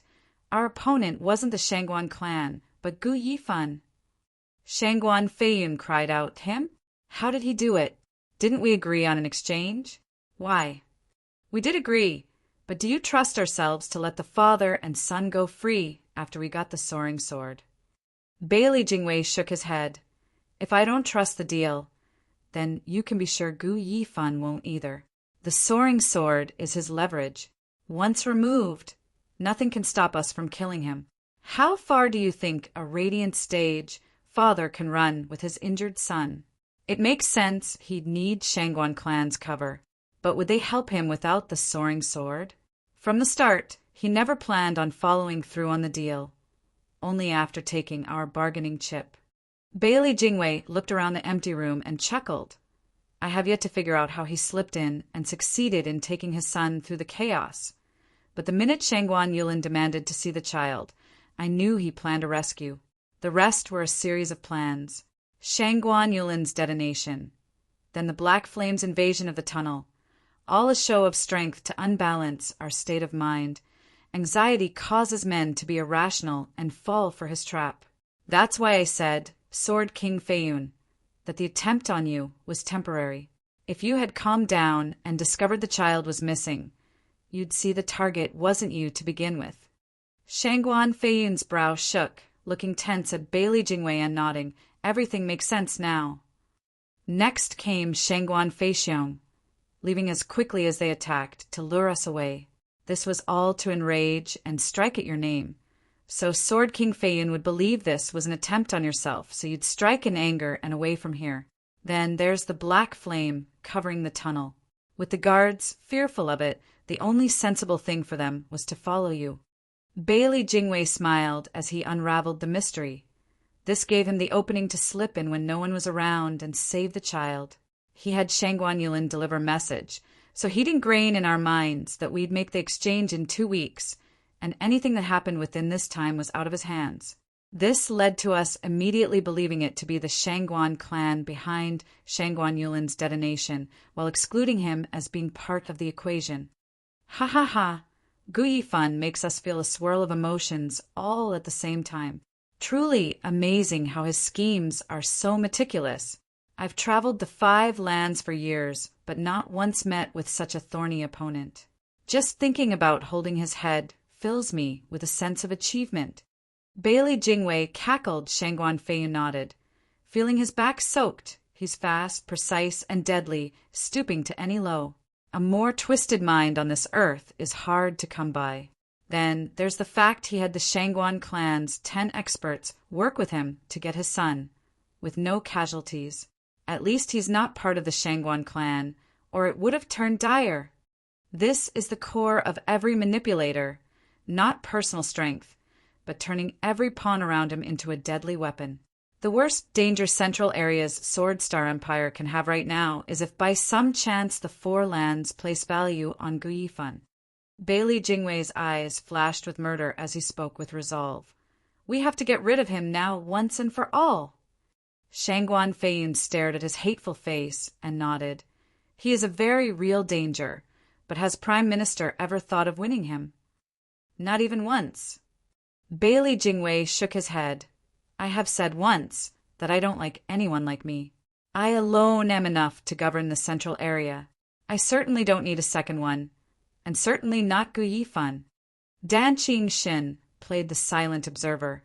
He had never seen Bailey Jingwei so agitated. He feels his authority being questioned, his position. Chapter 936, Outdoing.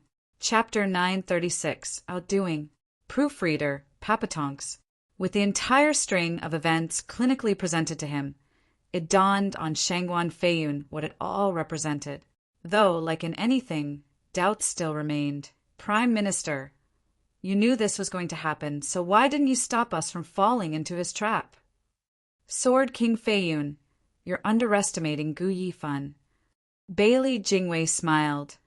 Ever since my previous interaction with him, it should be obvious just how meticulous he is. If we were to set up a counter for him, he'd see it at a glance, making the endeavor pointless. I want not just the sword, but his life as well. Now that such a cunning devil finally walked into our domain, I would shame his kind intentions and heaven's gift, letting this chance slip. Now won't I? Humph. Shangguan Feiyun nodded after a pause. Prime Minister is right. You can't bring a small hook to catch such a big fish. He's unlike that simple-minded Shangguan Feiyun. But does this mean Prime Minister knows where he's going after saving the brat? Brother Feiyun, don't you find the question redundant? Just look at Prime Minister brimming with confidence. Ha ha ha. Dan Qing smiled and turned to Bailey Jingwei. I dare venture a guess that Prime Minister Bailey already has everything under his control. Bailey Jingwei couldn't stop himself from laughing.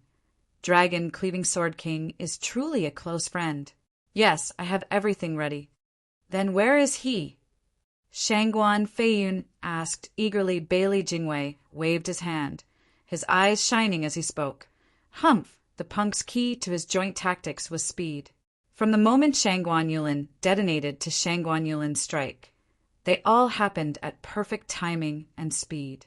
It was enough for just one aspect to be offbeat by one step, and it would have ended in disaster. Speed also dictates the rushed actions he took, resorting to haste and leaving many oversights unattended. This joint tactics demanded that of him, to not be as cautious. Now all he's doing is being on the run as far away as possible, with little attention to anything else. Therein lies our success in beating him and outdoing him with even more speed. Bailey Jingwei had a prideful smirk on his face as he took out a vial. Opening it, he shook it, and something green landed in his palm. Finger-sized and wiggling, first-level spiritual beast, lovesick larva. Shangguan Feiyun gasped and eagerly awaited Bailey Jingwei's answer. The Prime Minister nodded with a smile. Lovesick larva, yes. The red bean trees in the south grow, / by spring they yield in heaps above. / I hope you pluck in plenty soon. / because it is the gift of love. It yearns for those beans, and its lack of spiritual energy only classify it as a simple insect. But there's one thing it excels at that dwarfs other spiritual beast. It's what earns its place among them. Lovesickness by Wang Wei, Tang Dynasty. The pair of larvae, even leagues apart, all they'd yearned for is to be together again, to show his lovesickness. Dan Qing sighed between the heaven and earth, nodded. That's exactly right. Dragon, Cleaving Sword King. The lovesick larvae come in pairs, intertwined always until the very moment of death and ever loyal in love. Even if worlds apart, the two insects will eventually find each other again. That's why happy couples and sweethearts give each other one to proclaim their undying love. Humph! The larvae are inseparable, but their owner, always saying goodbye in love and hate. So how many are there that their love lasts until the end? Aren't men worse than bugs? Ha ha ha! Shangguan Feiyun mocked. Bailey Jingwei nodded. People are far more complex than this simple pair of insects. Most often than not, these larvae aren't used to proclaim undying love or chase skirts, but in a much more practical way. Separate the two, with the male placed on oneself, while the female crushed to be refined into the 1,000-league scent. Though named scent, it is odorless and colorless. Not even Genesis stage expert can find it. Only this male larva always crawls towards her direction undeterred. That's what makes it the best tracking method. Does that mean Prime Minister smeared the 1,000 Leagues scent on the brat? When Shangguan Feiyun lit up at the promising idea, Bailey Jingwei smiled. Of course, right when I was checking his pulse. Gu Yifan must have no idea I've long since planted the perfect bait for him, though it won't change even if he does realize. His plan is based on speed and has no time to check for details. That is unless he threw the brat away. But then it would mean all his work would go to waste. So he'll bet that I did not take precautions. But you can see that he clearly lost, ha ha ha. Bailey Jingwei laughed, and Shangguan Feiyun joined him. Danqing Xin just watched them with a shake of his head, his saddened eyes landing on the lovesick larva the world had such devoted and love-struck beings. Only to end up being a tool for humans and their twisted plans. The heavens are so cruel, following with pain after every success. Will the upright and righteous path of the world ever prevail in winning over the demons plaguing our hearts? Sword King Feiyun, we now have his direction. We'll give chase and grab the divine sword from his stiff, cold hands. In minutes, the lovesick larva found the scent of his better half, struggling to reach her. Nothing could dissuade it from reaching her. Not the impossible journey nor the slow crawl its efforts brought a smile to Bailey Jingwei's face, his eyes shining with cruelty as he signaled for Sword King Feiyun to go on a hunt. Danqing Xin took a deep breath, following them close. As the demonic sword took Gu Santong out of the manor, Zhuo Fan fled as well. He held Gu Santong close and ran like the wind, with the demonic sword slipping back in his body, per Bailey Jingwei's speculation. Zhuo Fan was focused on speed and wanted to put as much distance as he could between them before taking young Sanzi somewhere safe to heal, holding a Gu Santong that never once got a scratch, now hanging by a thread, plagued Zhuo Fan's mind. Whoosh! Zhuo Fan rushed through the air, not stopping for anything. This hour of flight had taken him 1,000 miles off Flying Cloud City, with Shangguan Yulin's detonation and Shangguan Feixiong's sudden attack. The chaos at the manor drew all the experts in Flying Cloud City over. This gave Zhuo Fan a clear path to get out with ease. Zhuo Fan's lure was not only for Shangguan Feiyun and Bailey Jingwei, but for all the guards in the city and manor. It thus made his extraction easier, just like he expected, and as Bailey Jingwei foresaw, Zhuo Fan's eyes flash, feeling in control. With the wind whipping around his face, Gu Santong awoke now and then to find himself in a warm and strong embrace and in safety looking at the familiar face. Gu Santong winced and felt forlorn for some reason, having never had to rely on his godfather until now, and tears flowed without stop. Dad, you came back for me. Of course I did. Who else would come save my son if not I? Zhuo Fan looked stern but smiled in comfort at seeing his missing godson these past days. Gu Santong's lips quivered as he apologized. Dad, I'm sorry. Why would you be? You did nothing wrong. I've been so stubborn, and Father's perfect plan, it's all on me. I rushed in and got Dad worried and endangered you to come save me. Gu Santong sobbed, unable to finish his thoughts. As his cheeks were streaked with tears, his heart was wrecked by regret. Zhuo Fan looked at him in silence, flying farther and farther away. Chapter 937, All-Encompassing Love.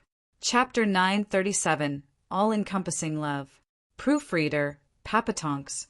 Gu Santong cried for a long time, even as his first tears dried, with Zhuo Fan smiling. Young Sanzi. Ah, since you admit you're at fault, given the chance to do it again, would you still save the wench? Gu Santong shook and tensed as he got lost in thought. When he replied, he gave a weak nod. Yes, father. Oh, then why would you repeat the same mistake? Zhuo Fan flew as he looked at him with a flat look. Gu Santong sighed. Because I want Auntie to be safe.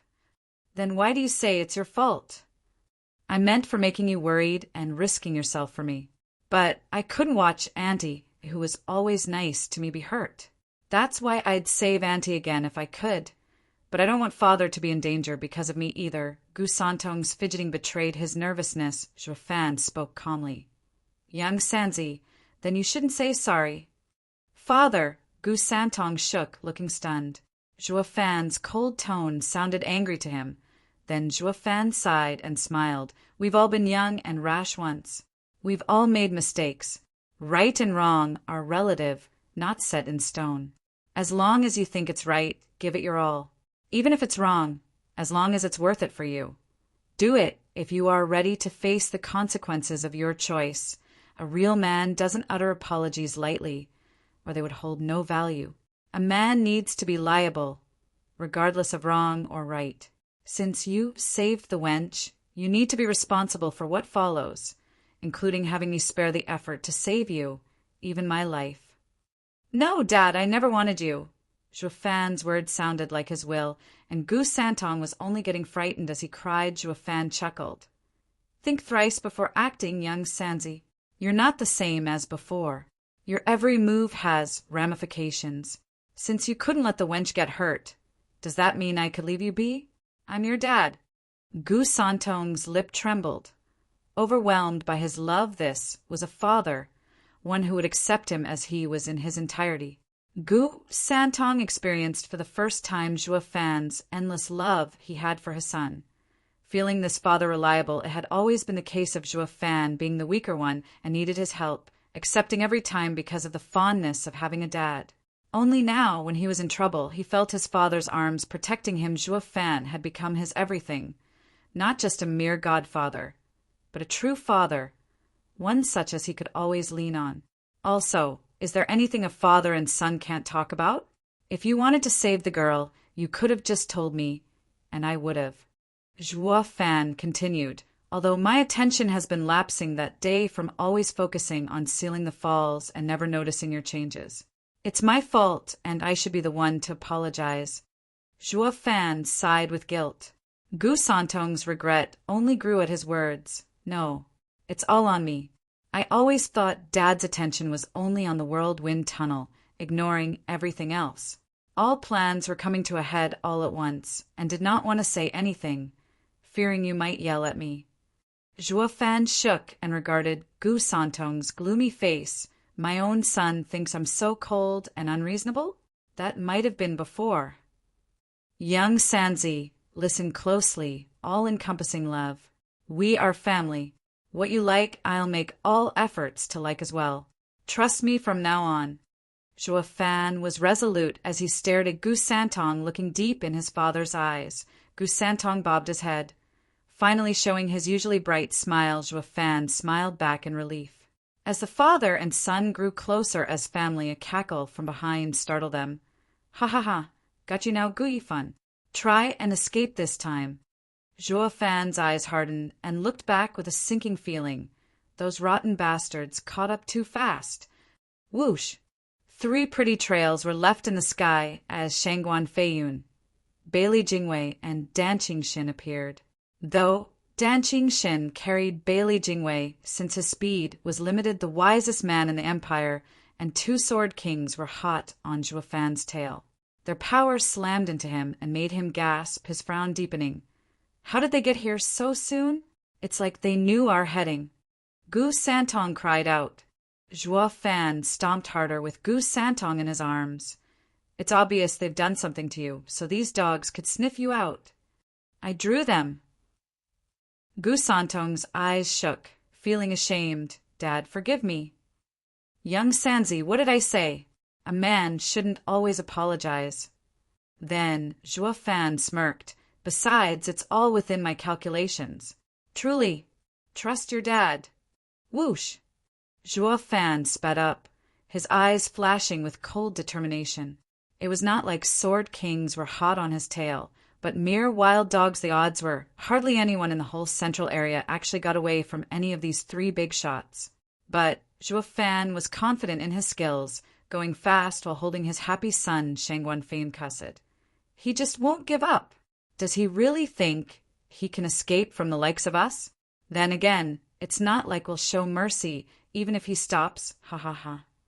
Gu Yifan must be removed. Bailey Jingwei gave a vile snicker. looking at the larva in his hand, crawling for Zhuo Fan, and mocked. His son has 1,000 league scent on him, and not even a teleportation array can throw us off. The more frantic he is in his run, the worse his already dying son will be. Let's see how he'll deal with that, ha ha ha. Prime Minister Bailey, you might find torturing him fun, but I'm done waiting. Shangguan Feiyun swiped his fingers at Zhuo Fan. Gu Yifan, hand over the soaring sword, and I'll spare you or else. Whoosh! A sword wave in the form of soaring sword shot for Zhuo Fan, its sharp edge making his spine tingle, like death was crawling up his back. He reacted by leaning out of the attack's direction. Whoosh! The sharp edge glanced by his cheek. Leaving behind a trail of blood, it exploded in a distant mountain range, leveling everything for 100 miles. The shock wave came seconds later and staggered Zhuo Fan's pace as he faced it head-on in his run. What he saw before him was a thick cloud of dust, dyeing the sky yellow as it covered even the sun to Zhuo Fan. It felt like the wall of dust was there to block him from moving forward. Zhuo Fan had no choice but to stop, his face grave. A Sword King's power sure is something. One strike was all that was needed to block him. His only choice now was to go all out squinting. Zhuo Fan twisted around and let the black thunder flame flash in his left eye, while his right eye shone in golden halos, ready to stake it all. Chapter 938. Fighting a Sword King. Chapter 938. Fighting a Sword King. Proofreader, Papatonks. Shangguan Feiyun stopped 1,000 meters away with a sardonic smile. Why, Grandmaster Gu, tired of running perhaps? When a fight's unavoidable, no amount of running will change things. Zhuo Fan smirked back, his one last hurrah before dying. Quite heroic, one might say. Shangguan Feiyun grinned. Fight? Grandmaster Gu, you all right there? Why would you fight me? Do you even have the strength? Ha! Regardless if I have or not, I won't just let you take me without a struggle. Zhuo Fan huffed and held Gu Yifan tighter. Besides, my name might even travel to every corner, talking about my honorable death fighting a Sword King. What's the difference from all others you killed, you ask? I, Gu Yifan, have become an 11th grade alchemist at such a young age, a heaven's favorite one might say. I shall never go down without a few ripples.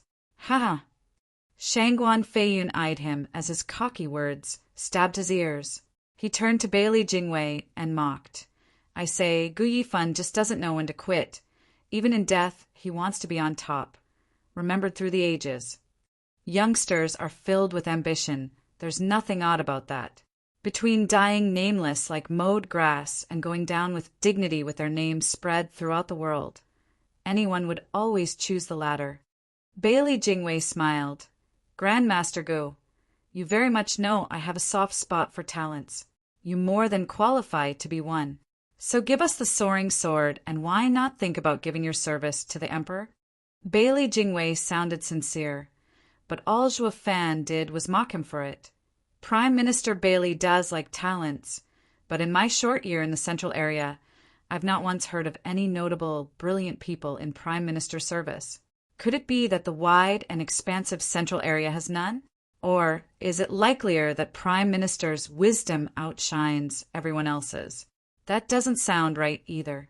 With Sir's virtuous nature, how can you do that? It's better to say that Sir had been at odds with them when... Shangguan Feiyun hit a snicker while peeking over at Bailey Jingwei. Gu Yifan sure is a genius. He's like a god or something to figure it all out. Bailey Jingwei loved his talents, but to a point.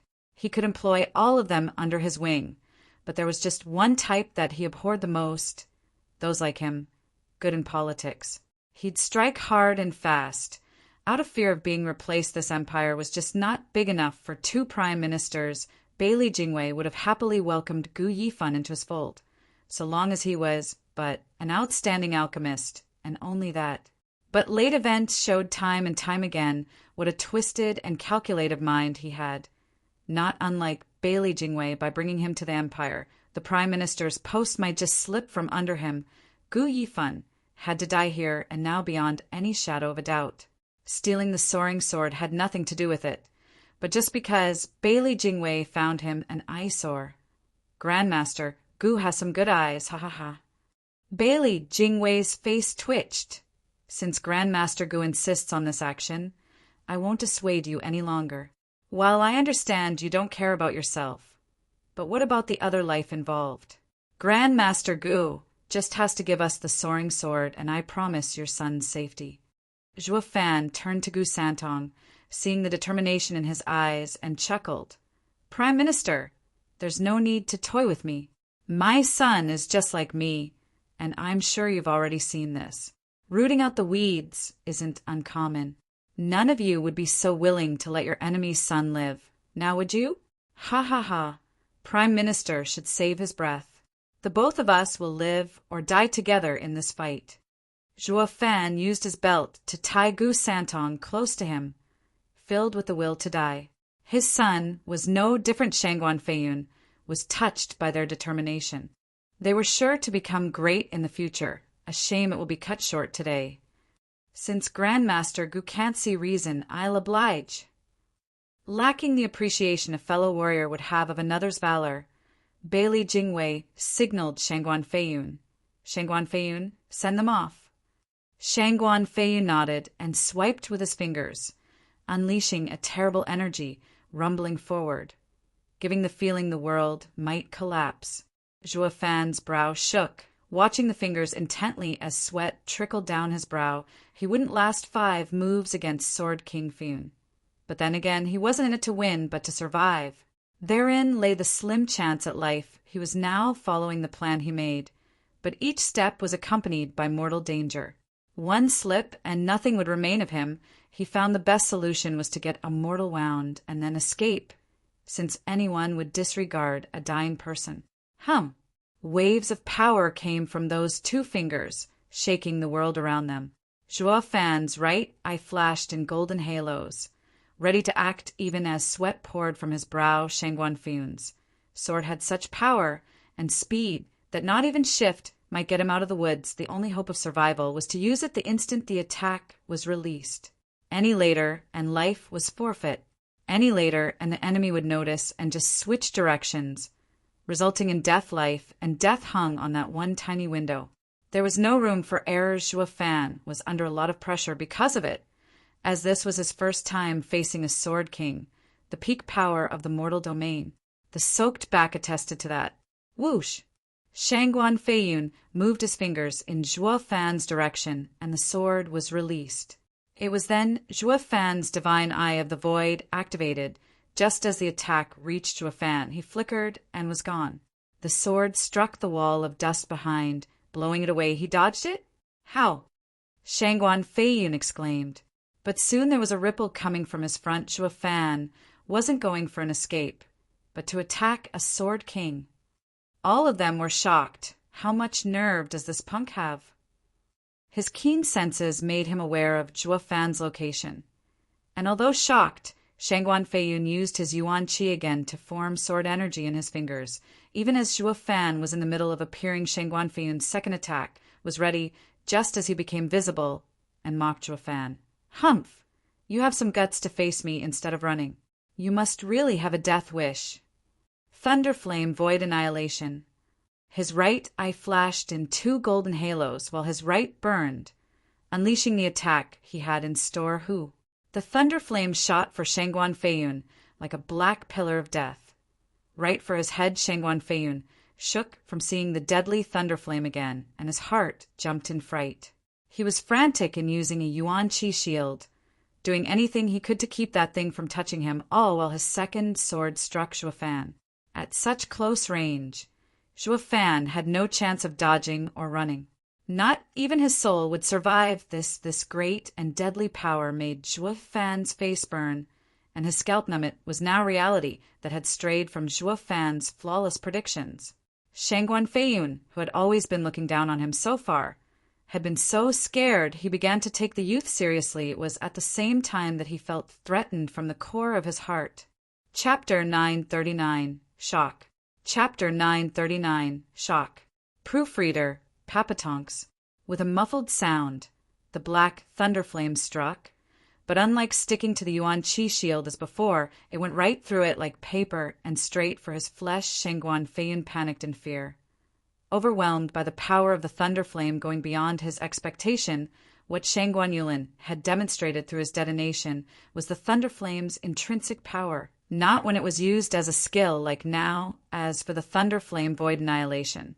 That was Zhuo Fan combining his two ultimate skills to break any kind of obstacle and letting the thunder flame's deadly nature capitalize on its true power. What could a measly Yuan Qi shield amount to when it could cut through the Shangguan clan's 12th great array made with all their experts?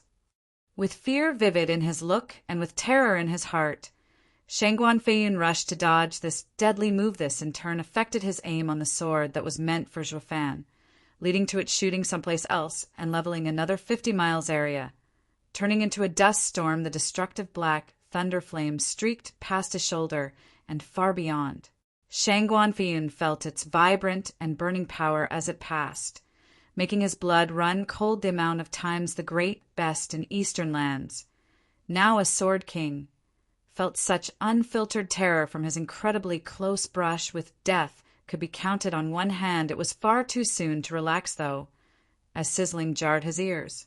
He whipped his head around, and the view had his legs feeling like jelly. The deadly black flames were on his clothes and were eating their way to his body. Shangguan Feiyun shook at once and used Yuan Qi to shake the clothing off, making the flames die out as the remnants of clothing burned out. Whoosh!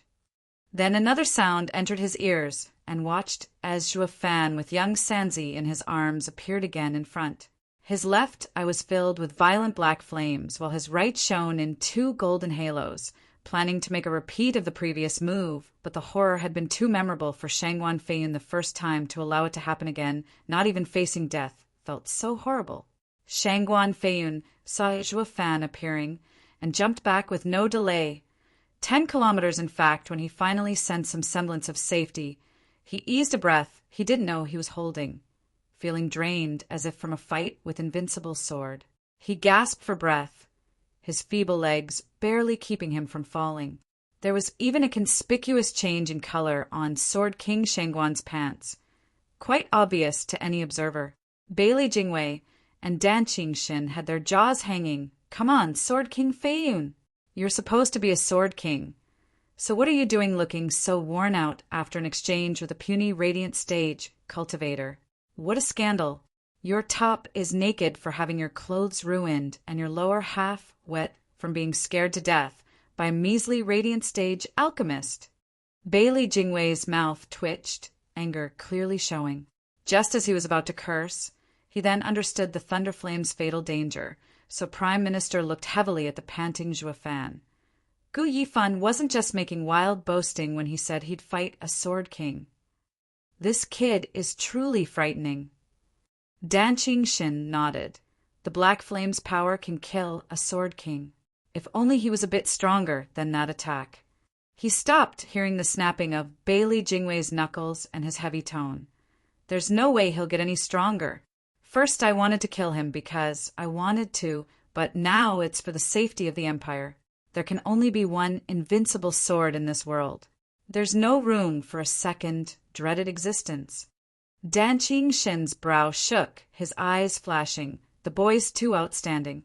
And then there's that black flame that can threaten a sword king from as weak as a radiant stage. He may know, will become the second invincible sword. Bailey Jingwei is sure to even disregard the soaring sword if it means killing him. Dan Qingxin held his beard. Deep in thought, Shangguan Feiyun was looking worse for wear. Then the anger exploded from him as he glared at Zhuo Fan with bloodthirst. I'll not stand this punk for drawing another breath after that humiliation. Shangguan Feiyun brought his fingers out and struck with another sword. He no longer looked casual, but focused like when fighting an equal, while keeping his senses sharp for any disturbance within a kilometer, just in case. Zhuo Fan sighed. I know I'm still too weak to deal with a sword king. Any other Genesis stage cultivator would have burned alive by now. After attacking a sword king, if the first time failed, the second time would never present itself, though it all fell within his parameters. Thus taking the sensible option and bolting Bailey Jingwei, and Dan Qingxin did not follow, knowing Zhuo Fan was Shangguan Feiyun's prey. He was not about to let this guy escape. It's a bit late for that. Shangguan Feiyun snickered out of reflex, his fingers shining as he unleashed a world-shaking surge of power. No matter how far Zhuo Fan got, it would still kill him. This was the terrible power of a Sword King. Zhuo Fan could shake him with his earlier display of Thunder Flame, but that was all he could muster. Shangguan Feiyun was more clear on this than any as he spoke after calming down. Humph, Guifan, I got to hand it to you. You're a real genius. You've excelled in strength and in alchemy. That flame of yours had me running scared there, and given time, you might kill me one day, becoming the next overlord to this world. Too bad you showed yourself so soon, and you won't get the chance. I'll make sure of it. That black flame is only useful if it touches me. Gu Yifan, you have no chance now. Shangguan Feiyun swiped his fingers, and the soaring sword art was deployed in the form of a third sword, straight for Zhuo Fan and his son Wush. The edge was behind him in a flash. Zhuo Fan looked back in shock and used the 5 shining halos in his right eye. Divine Eye of the Void's 5th stage. Thunderflame wall times 5. The black thunderflame appeared once more, forming 5 layers in total, to block the incoming sword. Shangguan Feiyun gaped, not expecting Zhuo Fan to come up with that. Using the strange black flame as defense, it would have worked wonders if it were anyone else than a Sword King. Boom. The walls disintegrated in a flash, turning into motes of black fire as they faded in the air.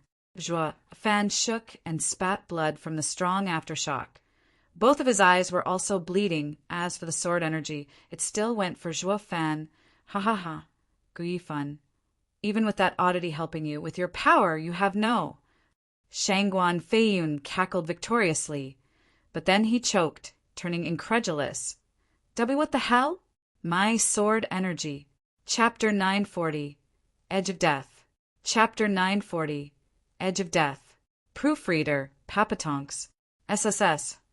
The sizzling was the only prevalent sound around, stinging Shangguan Feiyun ears as he watched his ultimate sword skill going through Zhuo Fan's walls of thunderflame, only to be eaten away by the same fire by the time the fire died out. The sword energy was a quarter weaker. It was still strong, yes, but it was without a doubt cut down to size if before the sword came from Shangguan Feiyun. Now it looked to be resembling any average Genesis expert sword attack, sure. It'd be a peak one, but the gap was huge, all the same central area spread beyond anyone could imagine, and was teeming with peak Genesis experts. Despite that there were only 9 Sword Kings, that was because they were cut above the masses. Shangguan Feiyun's casual sword strike had crushed 30 Genesis stage guards a while back.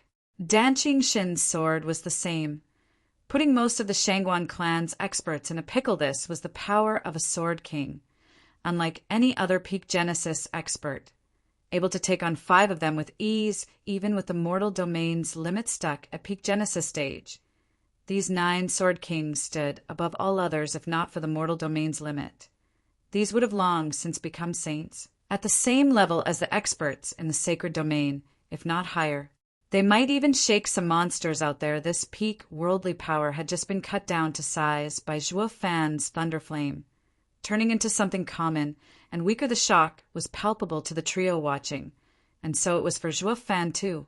He was the one on the receiving end in this fight. Yet none underestimated him. Shangguan Feiyun's eyes shook. The black flame ate at my sword energy so quickly. This is insane. How the hell does such a thing even exist? The other 2 sighed. Their fear of Zhuo Fan was not for his strength, but because of the apocalyptic thunderflame. The flame was too destructive, burning anything and everything in creation. Not even martial arts could survive it. Such a thing had never happened ever. It was only a question of quantity in the black flame's case. With enough of it, any cultivator would be erased from this world. Their Yuan Qi shields would be eaten, and their martial arts would fare no better. It wasn't a leap in logic to assume spiritual items would end up the same. This thunderflame was like hellfire, bringing eternal and absolute doom. If word got out, Zhuo Fan would become this entire world's enemy. Wielding the thunderflame was like having a weapon of mass destruction.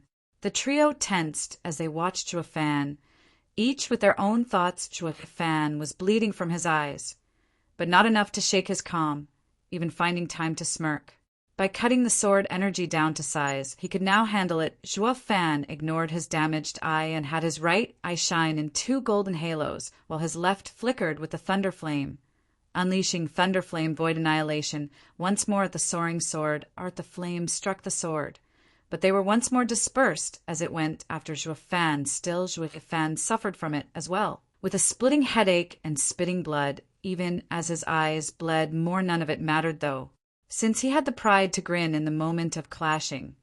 Even as his attack failed, the Thunderflame's character was unstoppable, and with void annihilation to complement it, it sent the flames right into the heart of the sword energy. This, in turn, made the deadly sword weaker and weaker.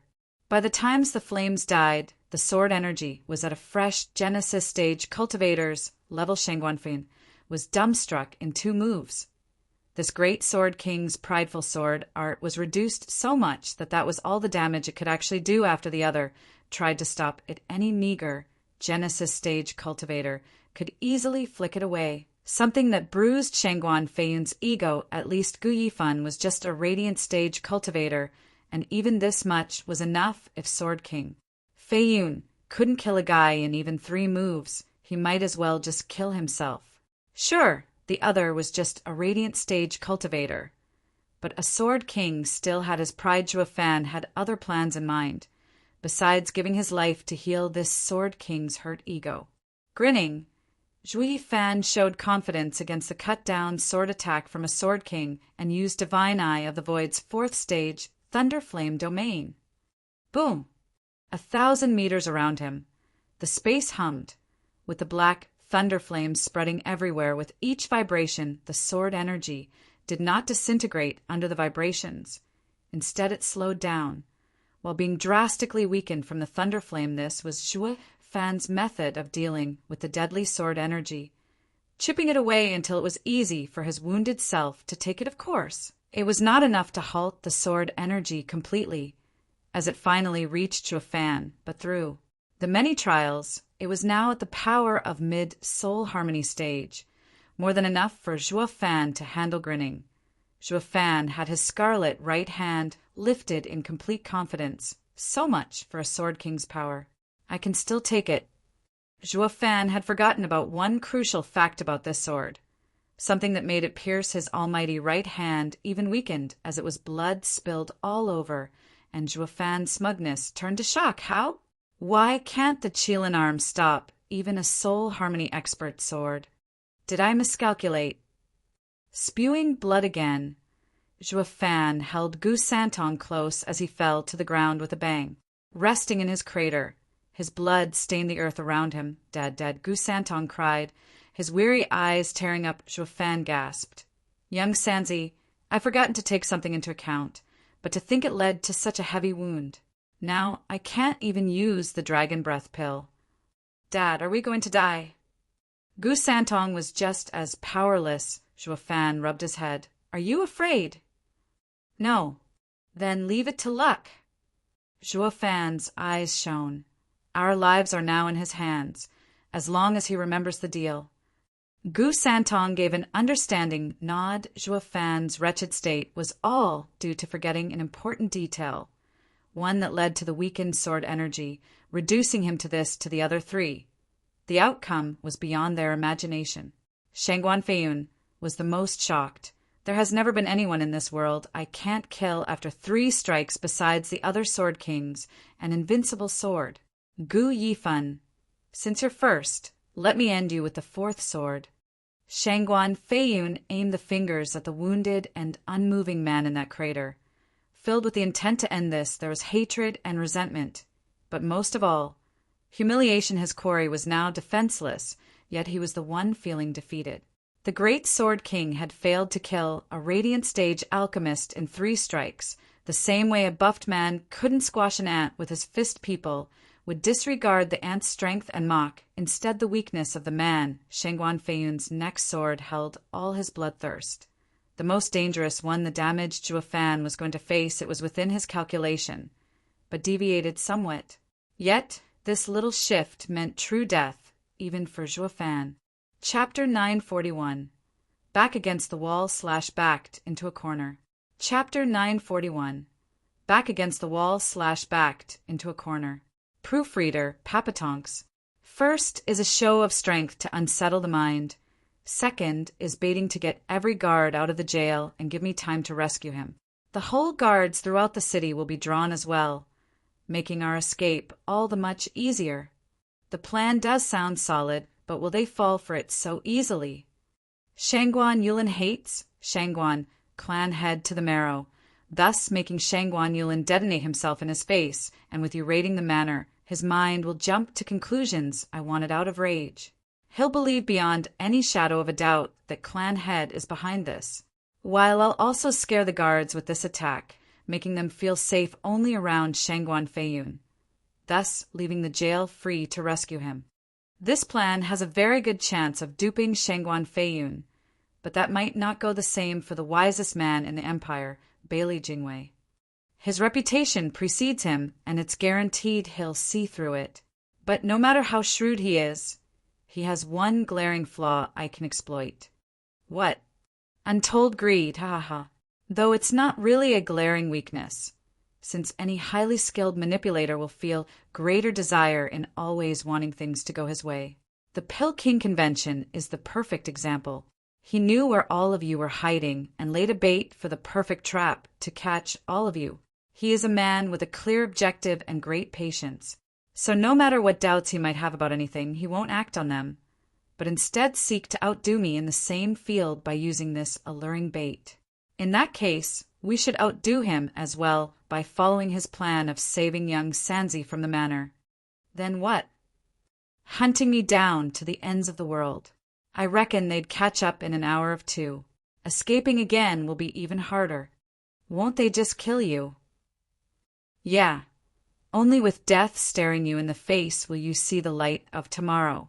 This is the only way for the two of us to escape Bailey Jingwei's hunt and leave the central area. Shangguan clan head should just forget about it, since I have my own plans. Boom. Heavy rumbling came from afar, with a cloud of dust rising in the horizon. So high it covered the sun, and the blue sky Shangguan Feixiong's team was hovering high in the air. As he recalled Zhuo Fan's foolproof plan back in the cave, his eyes were fixed on the source of those loud sounds. His gaze heavy, he sighed. Everything went exactly as the kid speculated. Bailey Jingwei and the other two went after the kid to catch him. He's got valor and smarts, anticipating the enemy's moves, even Bailey Jingwei. One venerable shook his head in worry. Just what could the kid do to escape from 2 sword kings and a prime minister? The rest were heavy frowns. Yeah, what can he do? There were so many of us, and not even we could save anyone from the 2 sword kings. There's no point worrying. He said he had a way, and that's that. Shangguan Feixiong sighed. It's quite amazing how everyone started caring about him in just a few days, ha ha ha. One venerable huffed. Who is? We're only lamenting the death of such a genius. And who are we going to take it out on if he dies without giving us the sword? Ha ha ha, Venerable can relax in this case. He said back in the cave that he'll hand it over once he escapes with his son. I had already sent men over to wait. Once Bailey Jingwei and the others leave, we'll look for the kid to hand it over. Feixiong, are you just going to believe his words? He's too cunning. Another venerable chuckled. Shangguan Feixiong showed a look of glee, nodding determined. I do, because he swore on his son.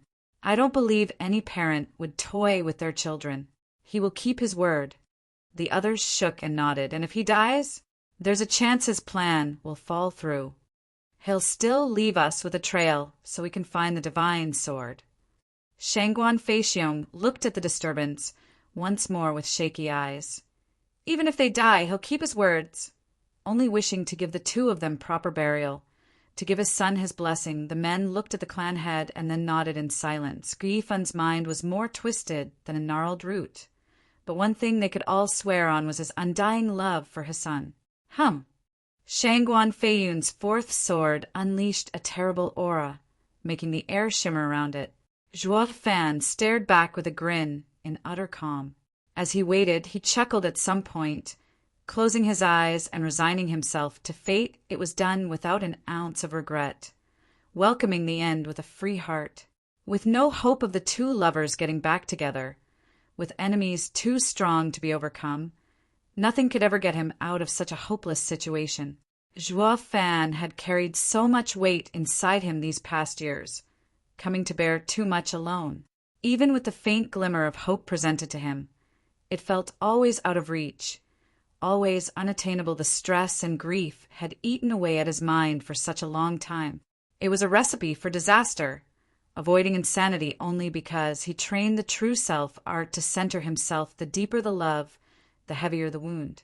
He now came to see why love was forbidden to demonic cultivators. For one man alone might never escape its torment, he found being in a situation where another was giving him a mercy killing was a fit ending. He should have died ages ago. Showing a smile only he understood, Joie Fan welcomed the end hum. Shangguan Feiyun's sword rang constantly, aimed squarely at Joie Fan's head. As the bloodthirst in his eyes focused, the devastating sword was released. Joie Fan could feel its terror, but all he had for it was a faint smile. Shangguan Feiyun's fingers did not finish cutting the air and sending the sword. As they were caught mid-move by a tight hand, Shangguan Feiyun spoke in a chilling tone. "Brother Dan, what are you doing?" Bailey Jingwei was taken aback. "I just think we should save it for after we find the soaring sword." Dan Shen's beard swished. As he spoke, Shangguan Feiyun huffed. "With his character, there's no way he'll say anything. And is this a time to think about the soaring sword? He has now become a far greater danger than the sword's value. He has to die, right, Prime Minister?" Bailey Jingwei nodded after a pause. Soaring sword is missing, and the patriarch will at most feel a longing for a lost toy. What we can't allow, however, is to permit anything that might endanger his life. The moment I saw the kid release the black flame, I was even more sure that he must die. It's clear to anyone here that it must be so, but wouldn't it be better to have it both ways? Dan Shen nodded and turned to the unmoving Joie. "Gu Yifan, you heard it. Today is your funeral, and you can't take the soaring sword where you're going. I am willing to fulfill your last wish, your will. You've come from the western lands and have been in the central area for a year now. You should understand that I hardly make promises, but when I do, I always keep them. Now tell me your dying wish." Joie Fan looked him in the eye with a smile. "Ha ha ha, let my son go." "Impossible." Bailey Jingwei denied it on the spot. "Gu Yifan, you yourself said something about weeding out the remains. We'll never allow this threat to live." Joie Fan chuckled. "Then there's nothing else. Damn rotten dying brat. Since you love death so much, have it all." Shangguan Feiyun's fingers cut the air again. Joie Fan's eyes lit up and waved him off. "Hold up, there's one other, however. It just came to me." "Then go ahead, say it." Dan Shen frowned, looking from him to Shangguan Feiyun. Joie Fan smirked. "I only wish for Dragon, Cleaving Sword King, to be the one ending me." "Why?" "I'd hate to see Shangguan Feiyun happy. 3 times he failed to kill me, and I'd rather not have his 4th sword touch a hair on me. Let this Sword King carry the shame with him always, ha ha ha." Joie Fan cackled. Shangguan Feiyun's face twitched and roared, his fingers finishing the move. "God-damned bastard! I'll frickin' kill you." "Wait." Bailey Jingwei stopped him, turning to Joie Fan with a sharp gaze. "All right, we agree." Chapter 942, Sand Burial. Chapter 942, Sand Burial. Proofreader, Papatonks.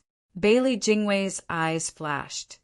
"Even without Dragon, Cleaving Sword King's promise, I would guarantee your last meager, dying wish in exchange for the soaring sword. We all promise."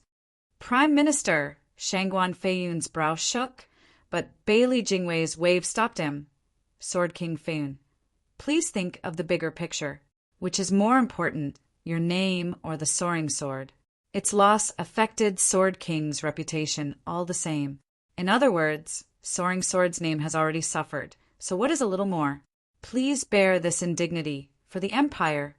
Shangguan Feiyun took a look at his most pathetic state. It wasn't the missing sleeve from one arm that got to him, but the damp pants that fueled his rage and shame. But in the end, he gave an angry wave and turned around, taking out fresh clothes to change. Bailey Jingwei nodded and smiled. Sword King Feiyun has promised you as well. That should be all, yes? Ha ha ha. Yeah, now I can tell you where the soaring sword is. Only, it's another matter entirely if you can get it. Zhuo Fan showed a crooked smile to an eager Bailey Jingwei, toying with him. Soaring sword is now with the Shangguan clan. Bailey Jingwei gasped. They have it. Grandmaster Gu, are you making fun of us? How can a cunning mind like yours just hand it over to them? Ha ha ha, what else was there? His loud laughter made him spray blood as well. We all know I've had priors with Shangguan clan, so I had to give them something to help me out. Shangguan Feiyun's brow shook, his face heavy as he said, Bailey Jingwei letting those Shangguan bastards get the sword will be even worse. With their power and numbers, they'll just flee, and we won't catch them. It'll be hard, even if a sword king gets involved. Moreover, once they hole up in the expansive central area, it's like finding a needle in a haystack. Even if we do get wind of them by some miracle, the scouting team will just die for nothing without a sword king leading them. This is really getting out of hand. Bailey Jingwei squinted, his face grave, but he did not once let his eyes stray from Zhuo Fan. Grandmaster Gu, stop with the games. You're on your deathbed. You said you had priors with them, and they won't believe you. But this goes both ways. Do you trust them? You'd have gotten the short end of the stick if you'd have just handed them the sword. They'd have just taken it out on you to vent for their losses. For a smart guy like you, such an obvious mistake is impossible. Humph, Grandmaster Gu, don't take us up for idiots. Bailey Jingwei huffed, his eyes sharp. Shangguan Feiyun's face twitched. Who is Bailey Jingwei calling an idiot? Humph. Damn that Prime Minister, acting like the only wise guy in the world. Prime Minister, would you say I'm in a position to insult you? Ha! Zhuo Fan shook his head. But yes, neither I nor Shangguan clan trust each other, so the handing of the sword is done at the right time so that we'd work out together against the enemy. Once the deal is done, neither will mind the other. Bailey Jingwei's eyes shook. You mean? You are our enemy. All three of you, ha ha ha. Zhuo Fan chuckled as he explained, I used them to lure you all away and rescue young Sanzi, then handed over the sword to the clansmen following behind me.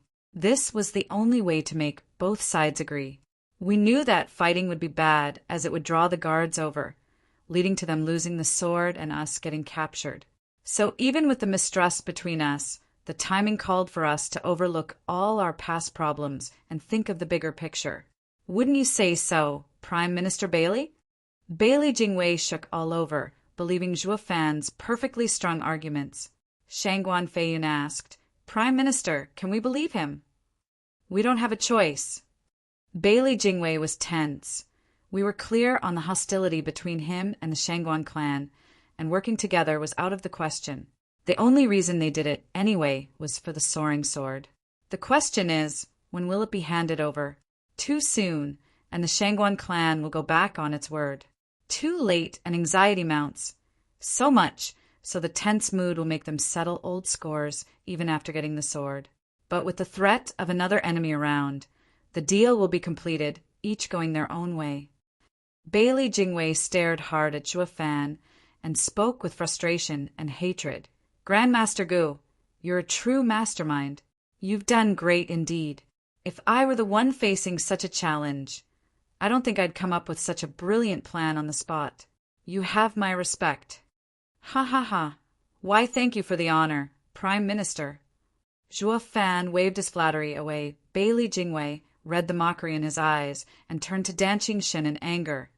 Dragon Cleaving Sword King. Fulfill Grandmaster Gu's will and send them off. Right. Dan Qingxin drew 2 fingers, and a deadly power surged in their tips, followed by a dragon roar, and the space shimmering around him. Cold eyes gazed upon the feeble Zhuo Fan, and Dan Qingxin raised his hand. Zhuo Fan stared back with a broad smile. Whoosh! A sword of the same level as Shangguan Feiyun's was unleashed upon Zhuo Fan. Along with thousands of dragon roars, the sword energy surged as it fell on him following the devastating explosion. Hundreds of miles around Juefan and his son were leveled. There was nothing there than a wasteland and thick dust that dyed the world yellow once the breeze scattered it away. There was no trace of anything left behind. Everything was gone. Buried with the sand, the entire landscape had been reformed into this desolation. Bailey Jingwei sighed the destruction. It is finished. Such an alchemical genius of his generation found his bones resting along his son's in this sand burial. What a pity. Prime Minister, isn't it a bit late for that? Shangguan Feiyun glanced over. Hypocrite much? Bailey Jingwei said, cherishing talent is one thing, but seeing my opponent gone brought me such relief. Dragon, cleaving Sword King Feiyun, let's go. We need to hurry back and send word to every corner of the central area. We have to track down the Shangguan clan and stop them from getting the sword out of the central area. Easier said than done. Shangguan Feiyun shook his head. I'll say it again. They only need to hide, and even a Sword King will hardly have a better chance of finding them, let alone the rest. The chances of getting the soaring sword back are less than 10%. Bailey Jingwei sighed. We'll do our part while the rest is up to fate. In any case, this has been our failure. Bailey Jingwei flew for Flying Cloud City. Shangguan Feiyun shook, balling his fists and stealing his gaze. Bailey Jingwei isn't the only one culpable. With the Shangguan clan escaping and the soaring sword gone, Shangguan Feiyun was liable as well. Gu Yifan might have lost in the last fight. As a mere radiant stage cultivator, he had avoided 3 sword skills from a Sword King, and even talked his way out of being executed by the 4th strike at his weakest. It was Shangguan Feiyun's worst defeat. Gu Yifan and Shangguan Feiyun neither won nor lost, but Juefan's last will and the mockery it contained was something Shangguan Feiyun would never forget.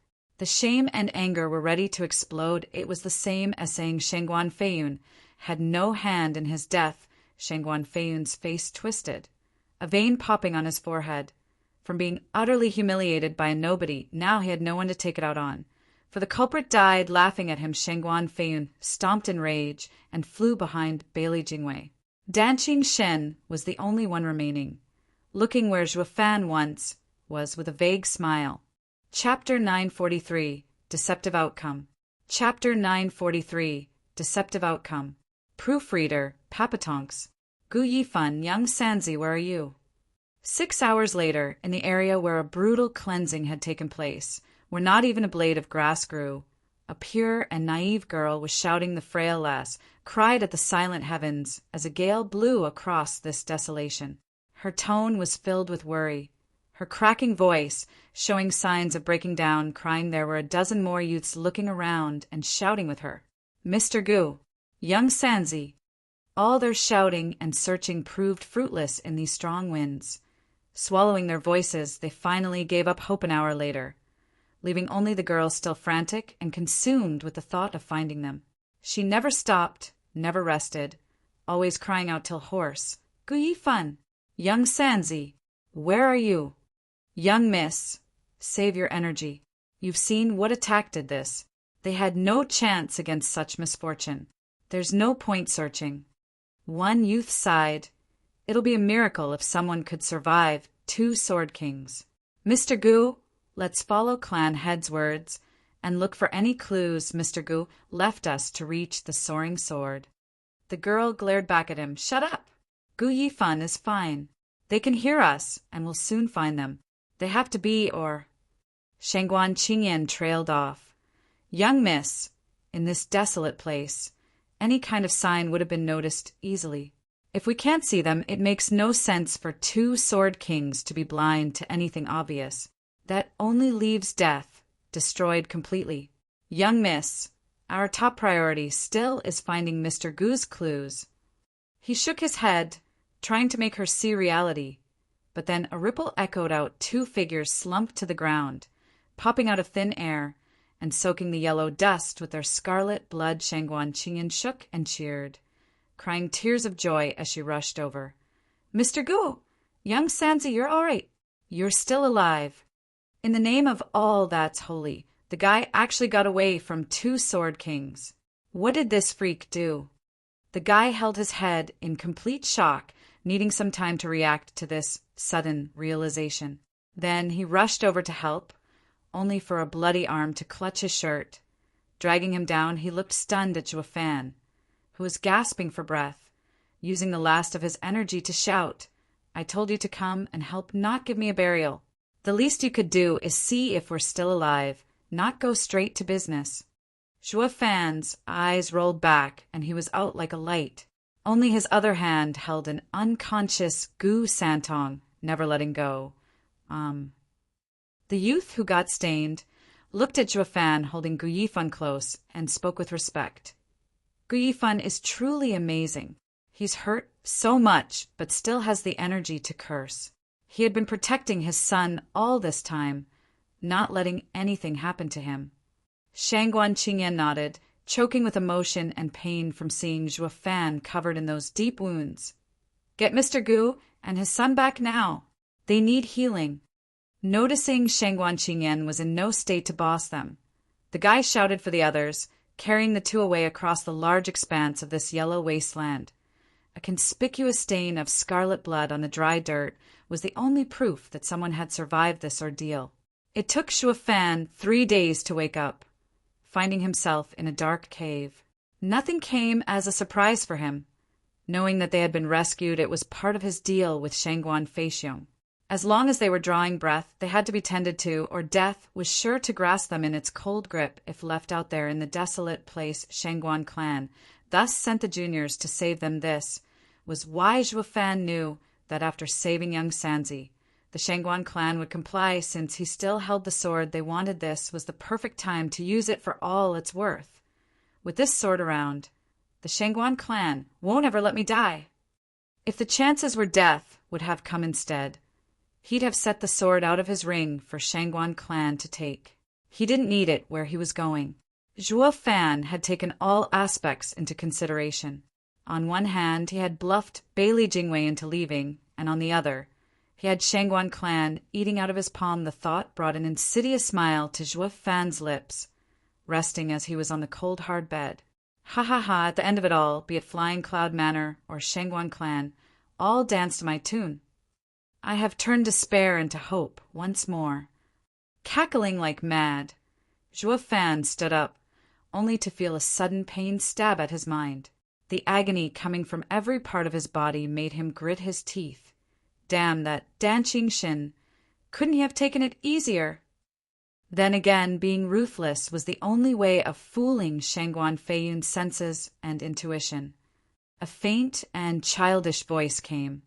"Dad, you told him to, and now you're blaming him for it. If the old man knew you're cursing him, he'd wished he'd killed you instead." Zhuo Fan raised an eyebrow, smiling. "Young Sanzi, you knew?" "Of course." Gu Santong just woke up, still pale but quite happy. "Is there anything I don't know about you? Ever since you had Shangguan Yulin sent to give me some nonsense signal, I knew that it wasn't meant for me. We never had private code phrases. What's that stuff about a gentleman's promise and wanting to save me anyway? I knew then, and there it was for that old guy's ears. Too bad Bailey Jingwei and Shangguan Feiyun had no clue whatsoever. Ha ha ha." Zhuo Fan nodded. Yep, the signal was for Dan Qingxin, though I was still skeptical if he'd help or not. The most uncertain part of my plan was whether the old guy would play ball for the greatest deceptive outcome ever. His sword was savage and powerful, but scattered on impact, shaking the space around and hiding us from Shangguan Feiyun's senses. I used this chance to activate Divine Eye of the Void 6th stage, Void Domain, and hit us in a pocket space. It also helped cement the idea of our demise to Bailey Jingwei and leave the area. And what if the old guy didn't help us? Gu Santong asked Zhuo Fan, shook his head. The idea was to make an opening for Dan Qingxin to strike by becoming heavily wounded in 3 clashes with Shangguan Feiyun. Next was up to him. If he was going to help, he was sure to speak up. If not, I'd have no choice but to resort to a dragon breath pill. But then everything went south when Shangguan Feiyun struck me so hard that I couldn't even move, making throwing the dragon breath pill useless. There was only one way of getting out of there alive. Thank God the old guy was still nice. I finally get it now. There's no man proposes, God deposes, not when you have enough friends. More friends means more lives. Hee hee. Why all the hassle, Dad? Just throw him a dragon breath pill to his face and be done. Young Sanzi, we only have 2 of them. Joafan rolled his eyes. It's easy to kill them all with one, but then what? With a prime minister and a sword king dead, the Sword Star Empire will then send the other 7 sword kings after us. That'll be the end of us. Even with 1 dragon breath pill left, can we get them all? Young Sanzi, no matter what a man does, even if it's wrong, he has to suffer the consequences. Using the dragon breath pill will end with us being hunted down and killed. We're not the Shangguan clan. We have no one to shield us. The Central Area's Genesis stage experts can't handle them, even if found. We, on the other hand, are finished. That's why a trump card like that can't be used unless it's the only one available. We're not on invincible swords level, so we can't use it to mow down grunts. Young Sanzi nodded, but then muttered, But you used one on Universal Righteous Sect and only got 2 now. Dad, didn't you mow them down? Joafan flushed from being stuck. Men are impulsive. I just wanted to know its power, that's all, ha ha ha. Chapter 944, Bane. Chapter 944, Bane. Proofreader, Papatonks. Father and son were having the time of their lives by themselves in that dark cave. Every now and then, Joafan had to wince and gasp from having pain stab his every wound for being too much into their game and ignoring his heavy condition, yet found it passing faster by cursing their savior each time. Damn rotten Danshingshin. You just couldn't take it easier. Just that sword aura was enough to flay my skin. The old coot never heard of a softer touch. Danshingshin's rage would have blown sky high. Only if he was here, of course. Damn punk. I just saved your pathetic life, and this is the thanks I get, being called names. Gu Santong had a grin on his pale face, thoroughly enjoying his dad's lively and childish act. Young Sanzi, how are you feeling? I'm now too wounded to tend to your situation. But once I'm better, I'll get you back on your feet in no time. Joafan hurriedly asked. Gu Santong's smile fell for a second, shaking his head. Dad, it's fine. I'm just feeling weakened, and the wounds are healing. The Shangguan clan gave me plenty of healing pills. That's great. Even their poor pills, unlike mine, can help your wounds. Ha ha ha, Joafan chuckled. At ease, Gu Santong's smile soon turned upside down, taken by melancholy. Joafan could tell that it was different with the other hand, as the blood was still seeping out despite the tight wrap around it. Rumble. The stone door opened, breaking the heavy silence. Shangguan Qingyan and the same youth Joafan grabbed back in the wasteland entered. The girls saw them waking up and cheered. You're up. Thanks for the save. Joafan smiled. Shangguan Qingyan smiled back, coming over to him and looking concerned. Mr. Gu, your body is a wreck. Are you sure it's fine? We've used many pills, and while your other wounds healed. You don't have to worry about it. I'm an alchemist too. As long as my soul is fine, the flesh can be mended. Joafan's hand shone, and a vial came out, taking out a green pill. The thick aroma was intoxicating, making the other clansmen cry out. By God, using a 10th grade pill just for some flesh wounds? An alchemist is a different breed than our clan. Ha ha ha, it's only for the common ones. While young Sanzi will need a more particular solution. That's why I need to get back in shape to make him the right pill. Joafan ate the pill and used the returning dragon's roar as dragons roared about. Joafan was brimming with vitality. The returning dragon's roar was the best thing when it came to patching up the body. A shame it didn't work on souls as well, with the healing pill complementing the returning dragon's roar.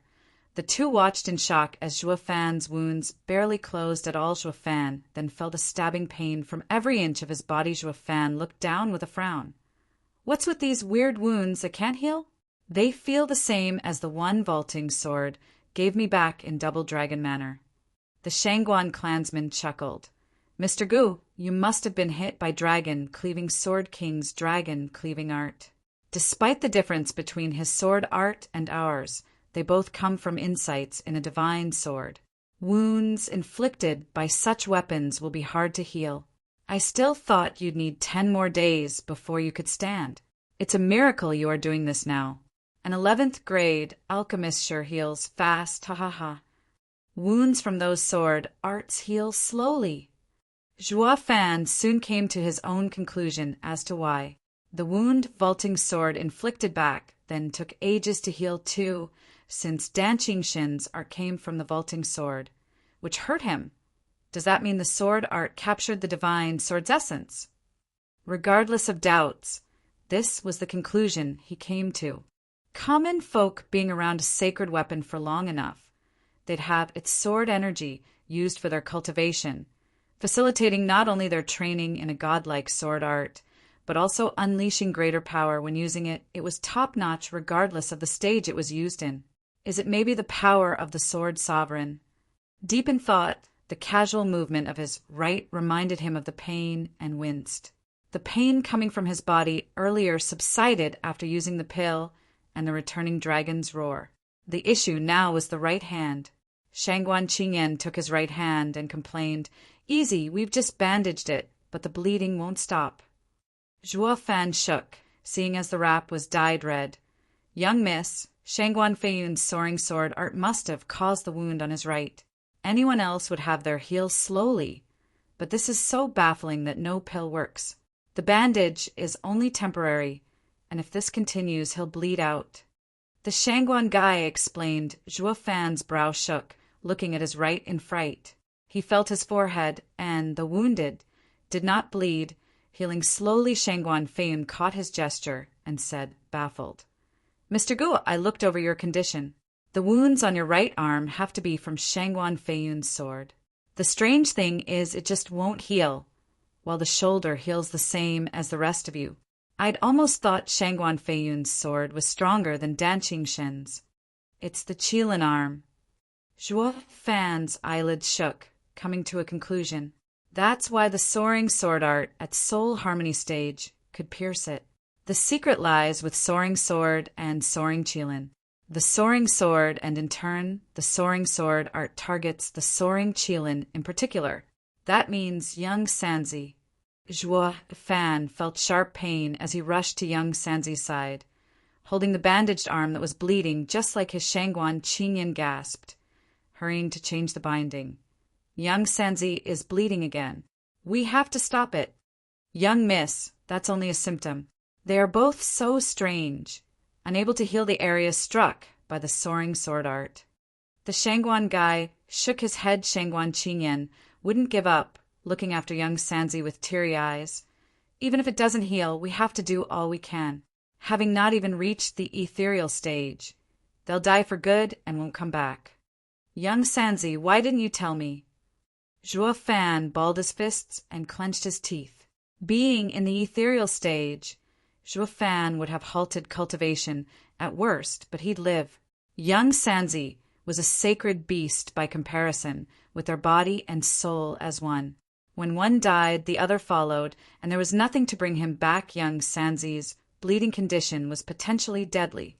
Young Sanzi teared up, his pale lips trembling. Dad, I felt ever since the soaring sword art hurt me that I met my bane. I can barely hold on. I didn't want to worry you. Why didn't you say anything? I'm your dad. I'm supposed to worry. Zhuo Fan gnashed his teeth, taking out a vial from his ring, and revealed 2 11th grade pills under the Shangguan guy's gasp. Zhuo Fan took one and gave young Sanzi the other. Listen, this is from when I refined to save Shangguan Qingyan. She had been hurt by the soaring sword art as well.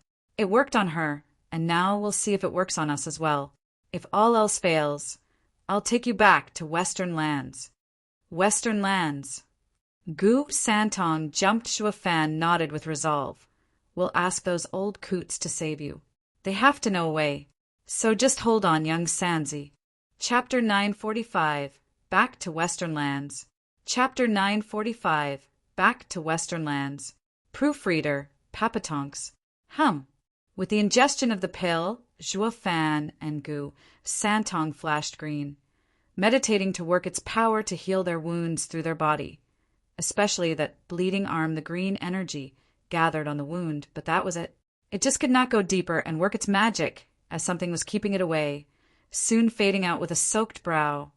Zhuo Fan gnashed his teeth, and his nails dug into his palm. Shengguan Qingyan was looking very worried from the side hum. With a ripple, Zhuo Fan resorted to force, using Yuan Qi and the healing energy to slam into the wound. All he hit was a wall, but as he kept pushing, the green energy seeped ever so, slowing into the wound and began to heal it. As it improved, the bleeding slowed to a stop. Shengguan Qingyan lit up with joy. Zhuo Fan eased a breath and looked at his Qilin arm with a nod. This pill has some use. Zhuo Fan turned to young Sanzi with hope, only to find despair. Gu Santong's arm looked to have improved, but it was marginal. The bleeding had slowed down, but not completely. His life was still in a very real danger. Shengguan Qingyan gasped. Mr. Gu, you managed to heal, so why is young Sanzi? Zhuo Fan was in a constant frown, feeling bleak inside as the worst case crept among his thoughts. The soaring sword art may be Qilin's bane. The two conflicting energies can't be resolved with pills alone. I fear that only a sacred beast can heal another sacred beast. I can only take him to Kunping and Dragon Ancestor in Western lands. The question is if I'll reach them in time. I only have a Qilin arm, and since the rest of me is human, the soaring sword art isn't so harsh on me. Just who can save you?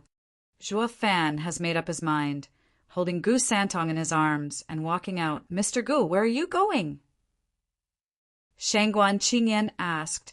Taken aback, Zhuo Fan spoke. To Western lands to save him. Only Western lands has someone that can heal him. Western lands. Shengguan Qingyan muttered. But Mr. Gu, you're still hurt. Let us take you. No time. Zhuo Fan gnashed his teeth.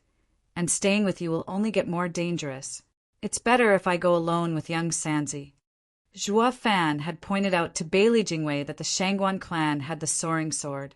Regardless of ever being able to stop them and get it back, Bailey Jingwei would still take precautions. The Shangguan clan was bound to be running around the central area for the next while, and might even resort to fighting central area's experts a few times. The two were too hurt, with the sun in critical condition, to join the chaos. It would only make it worse. Zhuo Fan barely got away from Bailey Jingwei, so why would he go looking for more trouble? Zhuo Fan had come to a firm decision to leave the Shangguan clan. Shengguan Qingyan watched his straight back and sighed. She wanted him to stay, but she knew he'd do anything to save young Sanzi. There was nothing she could say to keep them here. The roller coaster of emotions she was feeling had her forget why the Shangguan clan saved them in the first place. It was all to finish the last part of their deal, so while her love-addled brain refused to work, the Shangguan guy next to her had no such handicap, crying out, Mr. Gu, we won't keep you if you want to leave, but you have to first give the divine sword you promised us.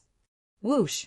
A clank cut him off as a scarlet sword stabbed into the bedrock. Zhuo Fan had then vanished with Gu Santong. It's good that we got the sword, or I don't know how I could have explained this to clan head. Haha, the guy held the sword in pride and said, Young miss, we should go see clan head. Shangguan Qingyan was too overwhelmed to register his words. Still staring in empty space, where Zhuo Fan had been standing, he didn't even say goodbye, not so much as look at her. 3 days later found the Shangguan clans 300 meditating in a quiet forest in white robes. Shangguan Feixiong was frowning with worry, letting heavy breaths yet never speaking up. Pa! A thick hand grabbed his shoulder, startling him. High Venerable, what can I do for you?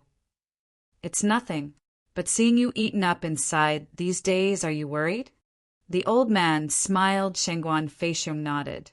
Despite lacking danger, it's the junior's first mission.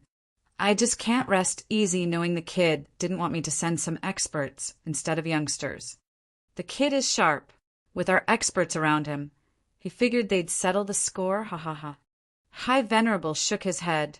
Feixiong, you believed him when he swore on his son. So why the needless worry? I do believe him, but no one says incidents can't happen. Whoosh! The sudden sound reached his ears and his eyes lit up. He saw dozens of figures in the air, the juniors he sent for Zhuofan.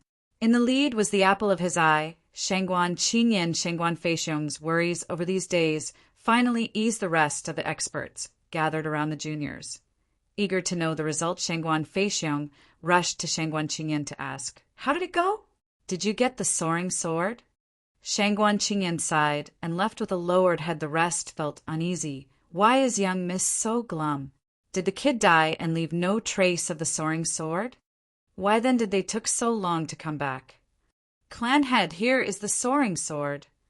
The guy who was with Shangguan Qinyan around Zhuofan bowed and presented the scarlet long sword. Haha lit up and touched the blade.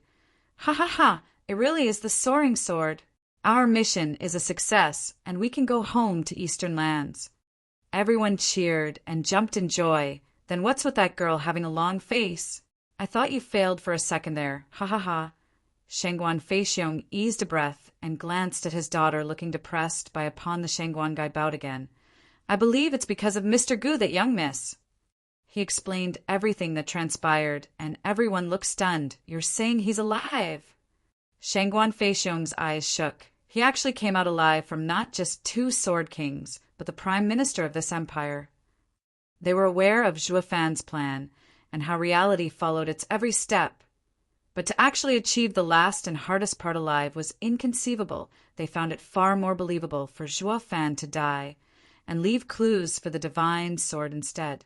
This made the news of Zhuofan's flawless execution of the plan a total shock. Chapter 946, Solitude. Chapter 946, Solitude. Proofreader, Papatonks. The guy paused, seeing everyone wearing dumb looks, and bowed again. "Clan head Gu Yifan is wise and brave, a real hero. When we found him, he was still protecting his son despite the heavy wounds. His character isn't the issue here, but being a miracle worker is." Shangguan Feixiong's face twitched and sighed. "A single sword king has enough power to do everything he wants. 2 of them around, they are invincible. Then there's Bailey Jingwei, the wisest in the Sword Star Empire. His intellect alone could make him a sword king if it was strength instead. Yet none of them, despite covering every aspect, could stop a radiant stage from toying with them and come out alive." Shangguan Feixiong sighed, actually relating to them. "Since when could the opponent we feared so much could be controlled so easily? What's worse, can't any of the experts of our best clan in the Eastern lands match to one radiant stage kid? Ha ha ha! What an utterly ridiculous joke. The cruel irony is even more obvious from how we lost so many people with our plan, while the kid easily got the sword without losing anything. Ha ha ha." Shangguan Feixiong shook his head hard. In defeat, the precious divine sword they all wanted so much all this time was now in their hands, but it felt flat, dull, giving them no sense of achievement whatsoever. It was because of the circumstances of the retrieval. The soaring sword wasn't recovered through their blood and sweat, but a kid did it and sold it off to them. They not once won against Shangguan Feiyun. It was the kid all along who did everything, fighting, toying, and surviving. Shangguan Feiyun was the Shangguan clan's biggest traitor. But the victory belonged to a kid's resourcefulness. None of them were better than a meager, radiant kid clan head's desolate figure, holding the divine sword. Killed everyone else's joy. They felt nothing from it. Not when another scored a win and just handed it over. It was a subtle contrast between taking and receiving the win that made all the effort worthwhile. By taking it yourself, you proved that you had the ability to do it, while having someone just hand it over was a humiliation. It proved the other guy was better than you. Being thrown to the side by the enemy and focusing on the better adversary, such a win felt empty to them. Having no value, they believed Shangguan Feiyun's group, when they fought, did not show any regard to them. Always thinking about Gu Yifan Shangguan clan? They're nothing. Gu Yifan, a radiant stage kid, came around out of nowhere and robbed the Shangguan clan of their honor. Sure, he got the soaring sword for them, but they didn't look quite as thankful. The 3 venerables knew their feelings and chuckled. Feixiong, the soaring sword is back where it belongs. We now should focus on leaving the central area. Name, reputation, glory, they come and go many times in life. As a clan head, I know none of these are important before the clan's righteousness. We're lucky to have suffered a few losses this time, ending with our win. I am very happy to see this, but Shangguan Feixiong tensed and sighed. Having thought about everything that happened, I can't help but wonder if I'm fit to be the clan head. Fei Yun was right. I'm beneath him in power and potential. I'm headstrong and can't see the bigger picture, unable to be proactive like Gu Yifan and Bailey Jingwei. Their convoluted and intricate plans open my eyes at how deep their schemes can go, of how detailed they are. I think that the next time we clash with Bailey Jingwei, I will cause the death of everyone. I, Shangguan Feixiong, am plain, with no outstanding quality. Will keeping this chair of mine help or lead to disaster? Ha ha ha. The clan might not grow much under my helm. I've seen Gu Yifan's handiwork, his cruelty. No low is beneath him, even detonating someone. But one can't deny the results either. Having him as a son-in-law might not be such a bad idea. Leaving him to take over from me will raise the clan to new heights. At least he's far more capable than me. The Venerable looked him in the eye. Feixiong, we all knew there's a limit to what you can do. But do you know why we picked you? The choice was between me and Fei Yun, but he was too conceited and erred constantly. Shangguan Feixiong frowned. The Venerable chuckled. Everyone makes mistakes. You think we didn't let him take the seat because of some mishaps? We even had a long dispute back then over Shangguan Feiyun's talents. Why then? The Venerable smiled. The ruler is to be wise and not rash, average and not proud. The former is for the royal succession to avoid vies for power. The latter is to avoid the biggest faults in one's character. Average people hardly achieve success, but they also represent stability. They need but find a capable official to assist, and they can thrive. As for the egotistic rulers, they think themselves above everyone, that they can do everything and won't ever take advice. They can take the clan out of trouble, yes, but one day it might lead it to disaster. That is why an emperor would always choose the average son over the proud one if there's no one talented and having virtue. Virtue has always been the main criteria for all ancestors. Shangguan Feixiong nodded. I see. You were afraid Fei Yun's arrogance would lead to the clan's demise, so you renounced him. Then, what of Gu Yifan's virtue? The kid's virtue ain't bad. The Venerable waved Shangguan Feixiong's question with a vague smile. Shangguan Feixiong jerked. Second Venerable, you mean he has it? How come I don't see it? Ha ha ha, if you could, you'd have seen Shangguan Yulin's degenerate character. Feixiong, you can't judge a book by its cover. He may behave cruelly, but deep down he's a man of principles. Don't lump cruelty with being insidious. Insidiousness always strays you from the path, but his path stretches far and wide. The Venerable smiled. He may be cruel and unscrupulous, but everything has a purpose. He was only after his goal when he clashed with us, but did nothing despicable. Think about it. Did he forgo righteousness for gains? Did he go back on his words? And most importantly, he's a loving father that would do anything for his son. How bad can he be? Well, I've seen people far worse than him, looking dignified but resorting to atrocities when no one's looking. Such a kind and dark youth is worth making friends with, better than those insidious and petty ones. Shangguan Feixiong nodded after a pause. Yeah, the kid only clashed with us in our goal, but all he said and done is to my liking. He's like a demonic gentleman. Then my plan. Feixiong, you should just forget it. The Venerable cut him off. It's not a bad idea to have him as your son-in-law. He'd also benefit the clan by having him around, but not the clan head. Why? He's far more qualified than me. Is it because of his scheming? No, his scheming is very much within reason. He's in conflict with our beliefs as he walks the demonic path, regardless of how upright he is. The Venerable said, it's just that he walks in solitude, unfit for a clan head. Solitude. He has no ties with anything but his son, let alone a clan. He can't take the helm of a clan. The Venerable sighed. A clan head bears on his shoulder the fate of his people, holding within him their lives and deaths. But he is alone, without such responsibility. He is indeed capable, but not fit for a clan head. As for being like Bailey Jingwei, governing the empire, or a clan head's right hand, there's no one better. Shangguan Feixiong nodded after digesting his words. He bore too much solitude to carry the weight of a leader. A loner meant to roam the world, but a cultivator communing with the world had such a quality as well. While too many mundane affairs hindered one's comprehension of the inner workings of the world. Doesn't that mean it's us who are led astray from the straight and narrow? Chapter 947. Sword Patriarch appears. Chapter 947. Sword Patriarch appears. Proofreader, Papatonks. The sky was sifting large snowflakes as far as one could see. Dyeing the world in shades of white a month had gone since Shuo Fan's battle.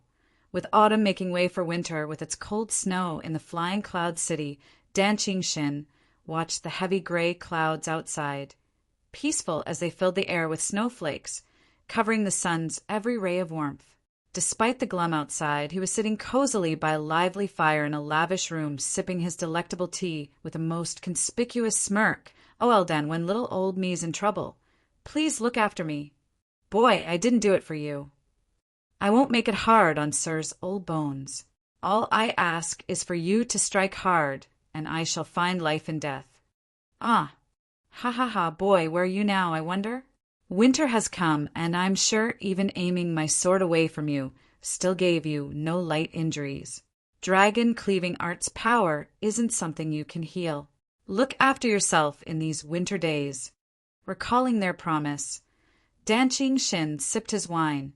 Yet joy danced in his eyes. The boy has been suspicious of me till the end, going as far as sending someone to remind me in Shangguan Feiyun's hidden room. Haha, how pointless.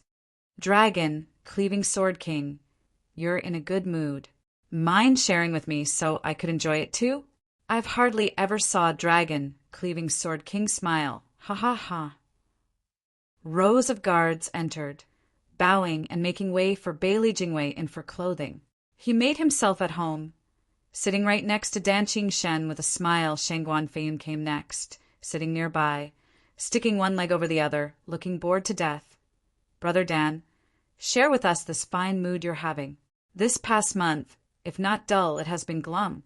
Ha ha ha, getting your paradise ruined and the divine sword taken tends to do that." Dan Qingxin took out a jade slip. "Here's my report on my domain. There were signs of the Shangguan clan around, and I have come to ask for the next course of action." "What?"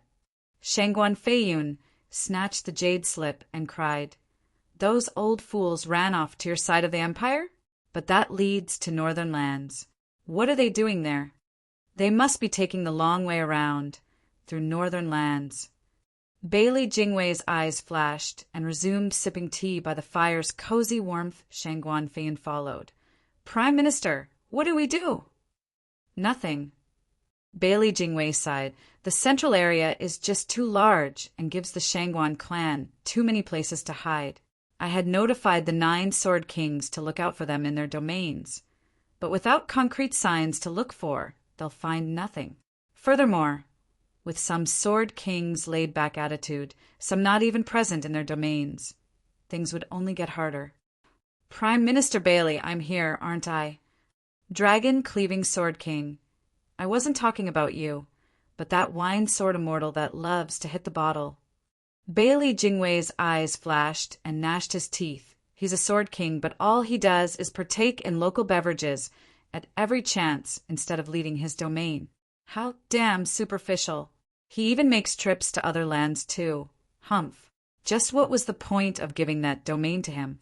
At least with Shangguan clan's faint traces. Even around, he won't be of much use. Dan Qingxin grinned. "I have to say I admire that old guy, so free and casual. Brother Feiyun, he'll be back in a few days. Want to ask him out for a drink?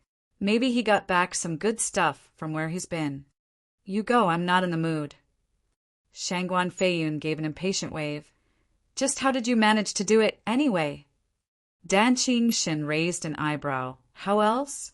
When they asked me how to do it, I told them to play dumb. The Shangguan clan came here en masse and with 3 old coots strong enough to face a Sword King.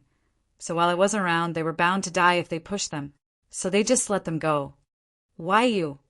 Shangguan Feiyun's face twitched, turning to the other. Prime Minister, see that? He's lazy at his job. When the invincible sword comes along, I'll be sure to tell him. Glancing at him, Bailey Jingwei chuckled. I advise Sword King against pettiness, for I'm with Dragon, cleaving Sword King on this. What? Doing something pointless is utterly idiotic. Taking his teacup. Bailey Jingwei took a sip and drawled. Looking for the Shangguan clan was just a matter of appearances, never intent on following through. What's the point of handing them the lives of hundreds of people? We lost, pure and simple. There's no shame in it. Now, we need to get ready for the Patriarch's admonishment. Report. A guard barged in and presented a jade slip. Prime Minister, Imperial Capital summons you. A summon. Bailey Jingwei smiled and took the jade slip. I've been away for 3 months, and His Majesty wants me back. Ha ha ha. I hardly get any vacation time like this. There's so many places I haven't seen yet. Sigh, no rest for the wicked. Just what got the Imperial Capital, so on the edge, they need me to solve it. How pretentious can you be? The Empire can't go a single day without you. Shangguan Feiyun's mouth twitched and revealed a crooked smile. Prime Minister, politics sure keep you busy. Without Sir in the Empire, the sun loses its shine, ha ha ha. Bailey Jingwei caught his jab, but chose to ignore it as he read the summons with an unspeakable calm. Though minutes later he winced and cried, What? What happened? Shangguan Feiyun flinched. Bailey Jingwei said, Patriarch has come out and is calling court with the 9 Sword Kings and all officials. He wants to move in on northern lands. Invincible sword is out. Shangguan Feiyun and Dan Qingshin cried out at the same time, The world will be in turmoil soon. What do you mean? Followed by prosperity, I mean, ha ha ha. At Bailey Jingwei's long look, Shangguan Feiyun and Dan Qingshin gave a dry laugh. Bailey Jingwei shook his head. I'll ignore it this time, but please watch your words, Sword Kings. You are the revered 9 Sword Kings of the central area, the cornerstones of the Sword Star Empire. If the Empire is flourishing, so are you. If the Patriarch is powerful, so are you. Above all else, never treat Patriarch as your adversary. While I do understand the urge in practitioners to find worthy opponents to test their mettle, a house divided against itself cannot stand. Understood? The two nodded with how little impact he had on these strong Sword Kings. Bailey Jingwei did not press the issue, shouting instead, Guard, prepare to return to the Imperial Capital. I and the Sword Kings are going to greet the Patriarch. Yes, sir. A man bowed and rushed to work. Bailey Jingwei spoke again. Also, I had you look for a reliable person from Western lands. Did you find any? Prime Minister, I have. Then send him to Western lands and keep an ear out for anything of note. Bailey Jingwei sighed. Shangguan Feiyun asked, Prime Minister, why are you sending someone to Western lands? Can a single random guy slip through the land's defenses and erase to spy? I don't need him to find me secrets, but a man's background. Who? Gu Yifan. Bailey Jingwei's eyes flashed. Gu Yifan has been a worthy opponent. Even though he died, I still want to know everything about him to remember him by. As a manipulator, he had very few pieces in his hands. And who knew, maybe if he were but a little bit stronger, he'd have one, ha-ha. Bailey Jingwei did not finish his thought. Who was to say who came on top when 2 equal opponents collided? Shangguan Feiyun spoke. Gu Yifan has been nothing but cunning. He came to act against my manor, so there's no way he would leave clues to his true identity. The greatest lie isn't based on just deception, but mixing lies and truths. Bailey Jingwei spoke. Gu Yifan is a clever guy, and I'm sure he didn't give me only lies, for it would have made him too suspicious. It's especially easy to be exposed when lying about local customs and products. While his name might be fake, his origin isn't. And with his smarts, there's no way he's unknown in the Western lands. So I want to find who he was, just what kind of man could hold his own against me. Chapter 948, A Time of Need. Chapter 948, A Time of Need. Proofreader, Papatonks. In a world of white, with snow piling up incessantly, dyeing everything in its pure color, even a mountain of a man would find that he would have to trudge along through waist-deep snow to cross this place on this final month of the year. The earth's vitality was subdued, with hardly any man venturing out in this harsh environment.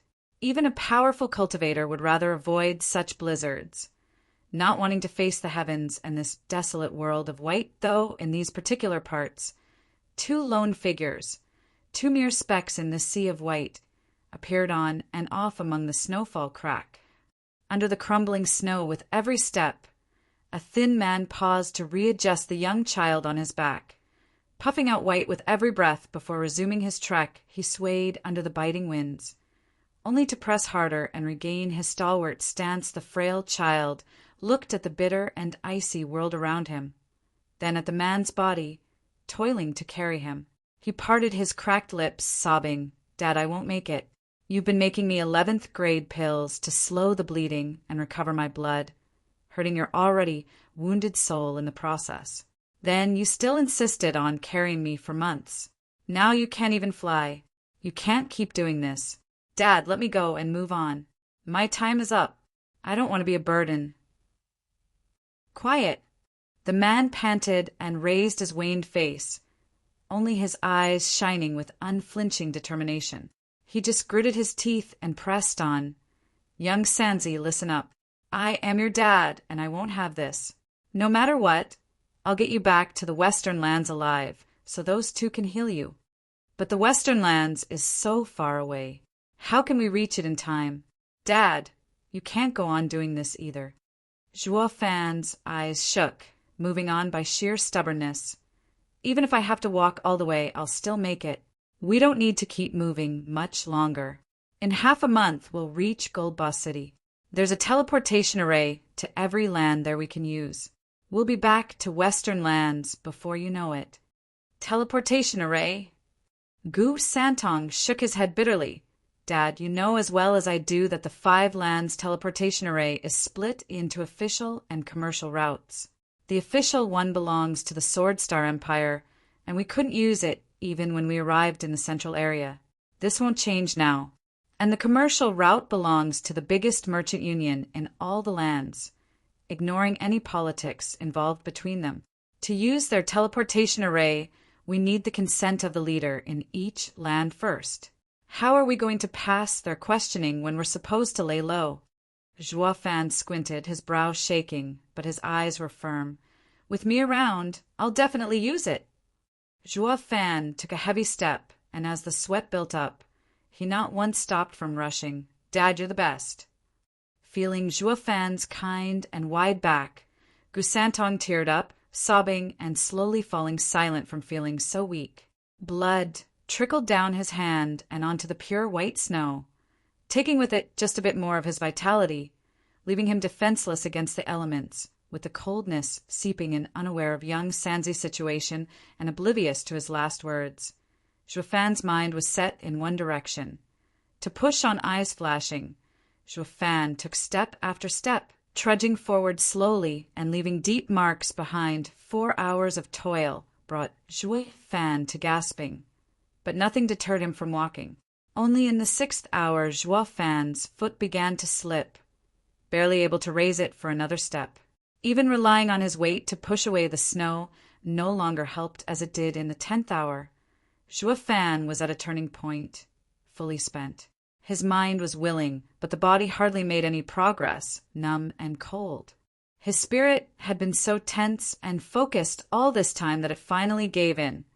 Rendering him unconscious, Gu Santong had fallen asleep a long time ago, his tender face growing hard as coldness sapped his warmth, and the slow dripping of blood from his arm seemed to announce the end was nigh.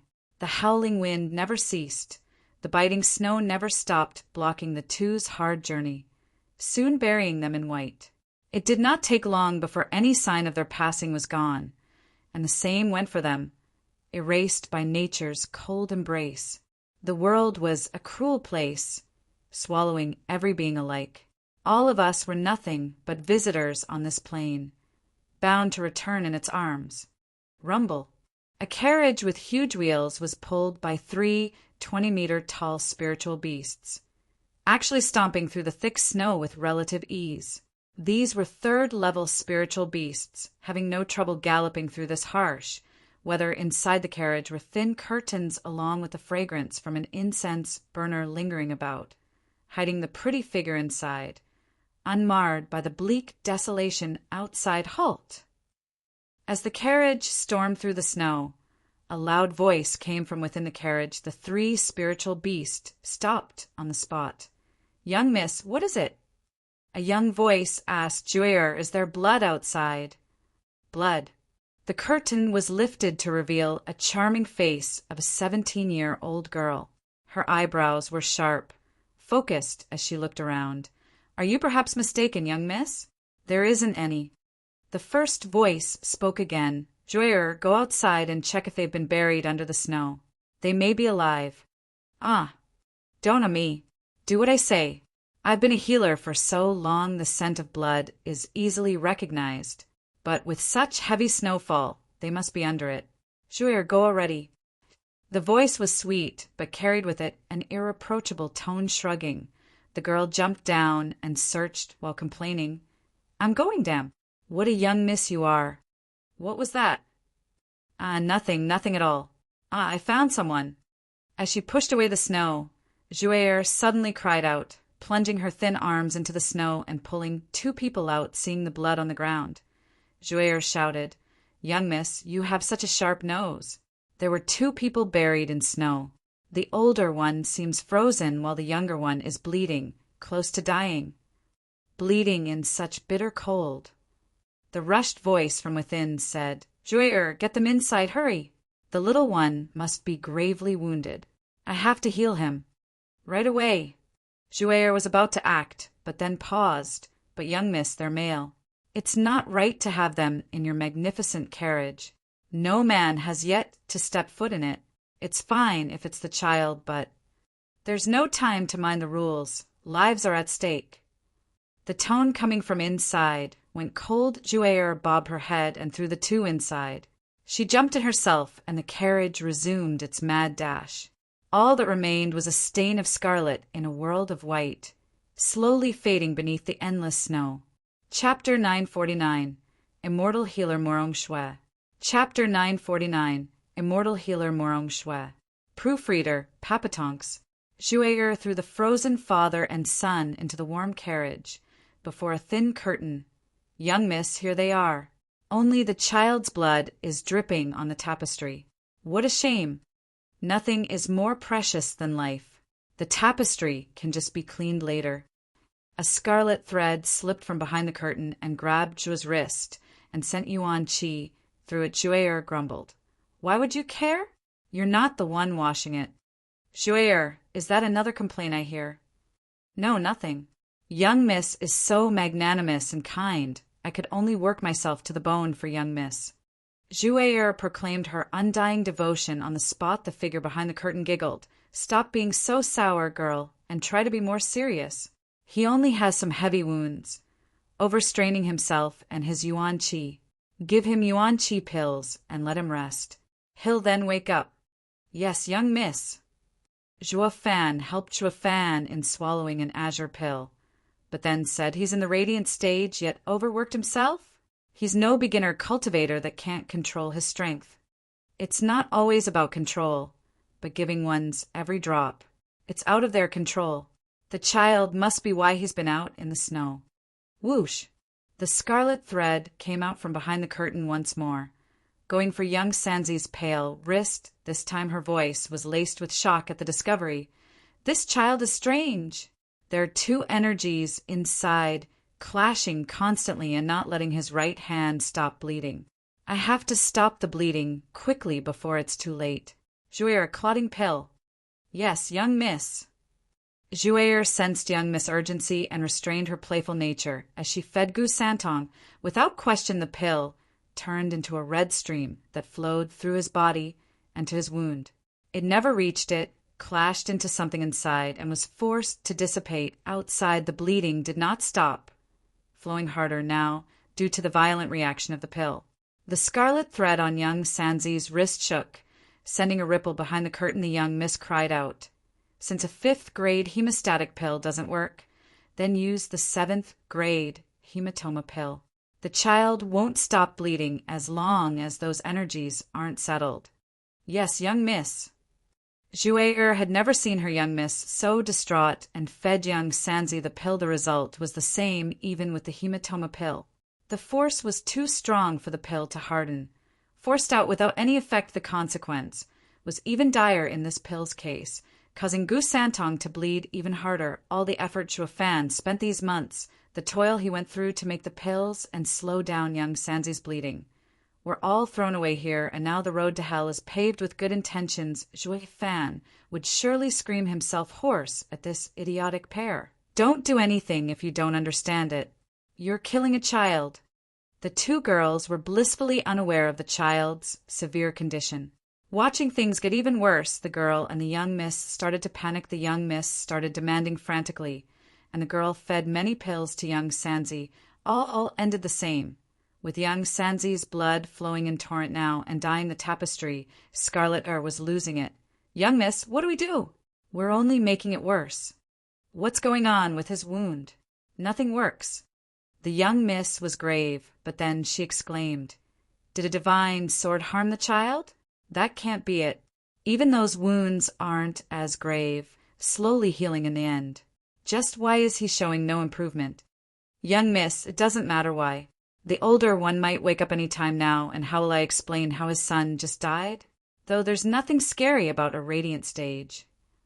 Jouer spoke with a sorrowful smile. It'll affect young Mrs. Eminent reputation. We should have just left them there. After a pregnant pause, the young miss spoke. Saving a life is better than any fancy honor. Since I have seen them, I can never turn a blind eye. Jouer, use the North Sea gel on the child. What? Jouer gasped. No. That's too valuable to be wasted on simple flesh wounds. We paid too high a price and worked too hard to get so little of it from the northern lands. It's meant for clan heads' use for emergencies. You can't just use it on a stranger. It's too much of a waste. The young miss was pondering this as well, but soon her firm voice came. I, immortal healer Morong Shui, have not once had anyone die on me, and certainly no child. No matter how precious the gel is, it can be earned again, while the child only has one life. And with Big Brother strength, it's hard to say when he'll actually need it. But won't it be wasted if it ends up the same as the pills? It's never a waste to use spiritual herbs to save one's life. Morong Shui was very detached from the material as she spoke. Jouer, what are you waiting for? Are you the young miss here or me? Jouer hesitated, totally against the idea, but young Miss Tone demanded obedience, and she had no choice but to suck up her grumbling and take out a gourd. She let a transparent liquid drip out, releasing a sweet odor as it covered Gu Santong's wounded arm by miracle. Every place the liquid touched, the blood stopped leaking. Soon, the liquid covered the entire wound and hardened. Keeping the blood inside, the foreign energy inside the arm struggled to fight this interference, only to be crushed without remorse by a sudden silvery light. The liquid had a faint silver glow as it seeped deeper into young Sanzi's body, vanishing completely. Behind it was left young Sanzi's pristine arm, unmarred by any scar or wound. Cheered. Young miss, it worked. The child saved. The North Sea gel is a world wonder, a wonder drug for healing. The young miss relaxed a breath. The joy was short as Jouer recalled the loss of most of the gel and spoke sadly. 10 million sacred spirit stones down the drain. Clan head is bound to flip at the news. Ha, my brother is refined and won't be angry knowing we saved a life. I hope so. Ugh, 10 million, sniff. Jouer was still in pain over such bitter losses. She glanced over to the unconscious Fan. Hey, you owe us 10 million sacred spirit stones. Don't you ever forget it. A chuckle came from beyond the curtain. Jouer, How can a radiant stage have such wealth? Kindness isn't done for a reward. When he wakes up, we'll send the father and son off. Humph, they got it too good. Jouer pouted. What kind of fortune did they have to stumble upon the young miss in their hour of most desperate need? Not just saving them, but for free too. It's better to fleece them of everything once they wake up. We can't have them think money falls out of the sky at every turn. Morong Shue smiled. They were oblivious to the fact they had lent a helping hand to a demon archon, one whose wealth belied his slovenly appearance. He had so much on him that he could repay that North Sea gel many times over, with room to spare. Chapter 950, Filthy Rich. Chapter 950, Filthy Rich.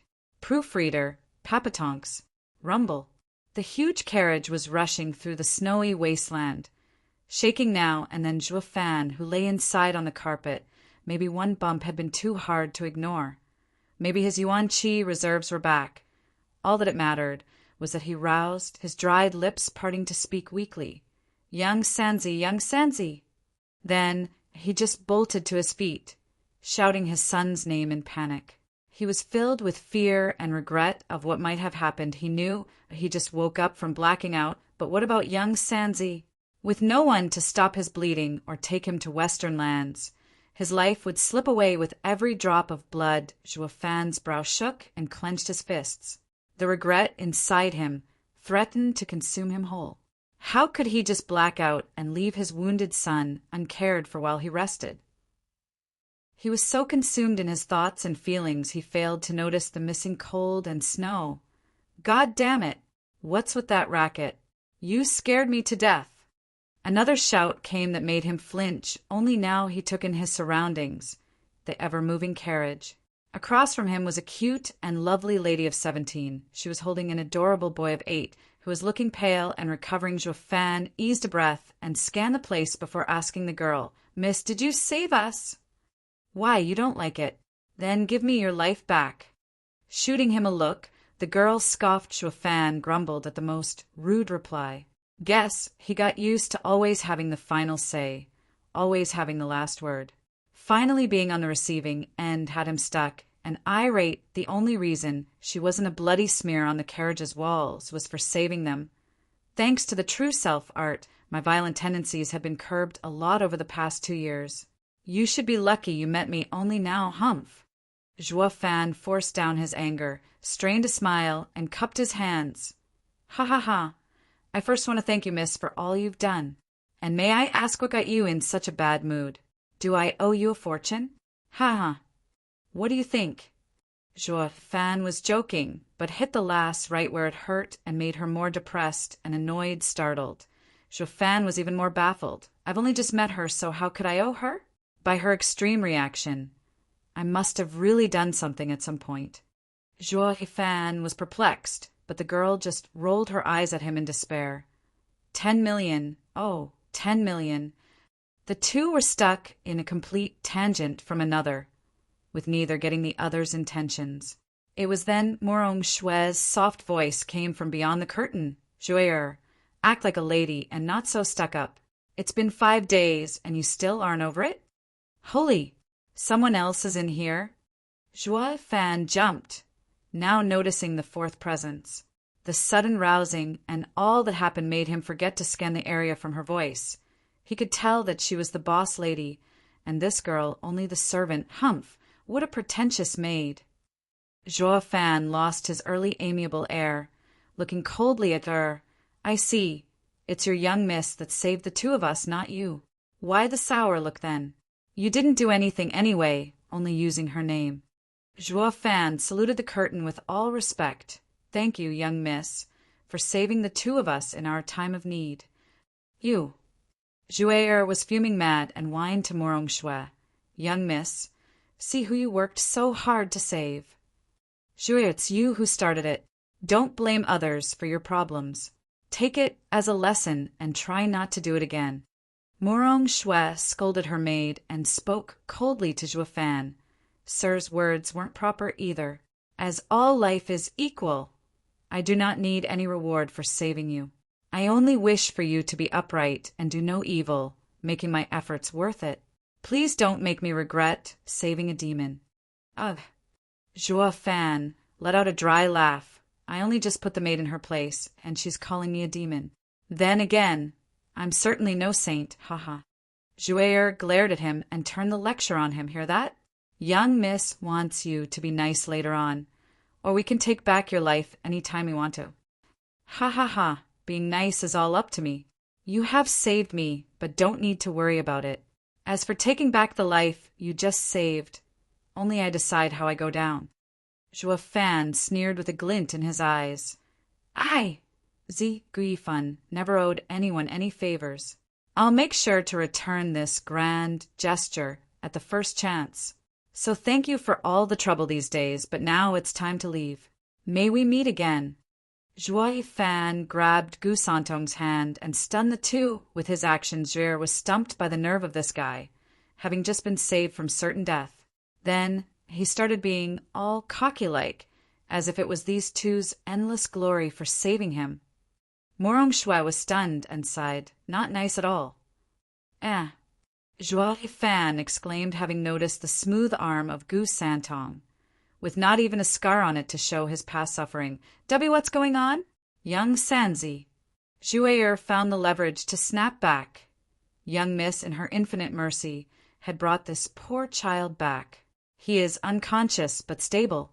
What a pity, the young one is such an innocent creature, while the elder one is so vile. Young Miss saved the wrong person. Thank you. Joa Fan forwent his rude attitude and thanked. I don't matter, but you've done me a great favor for saving my son. Any request you may have, I will fulfill it, no questions asked. Morong Shue shook and nodded.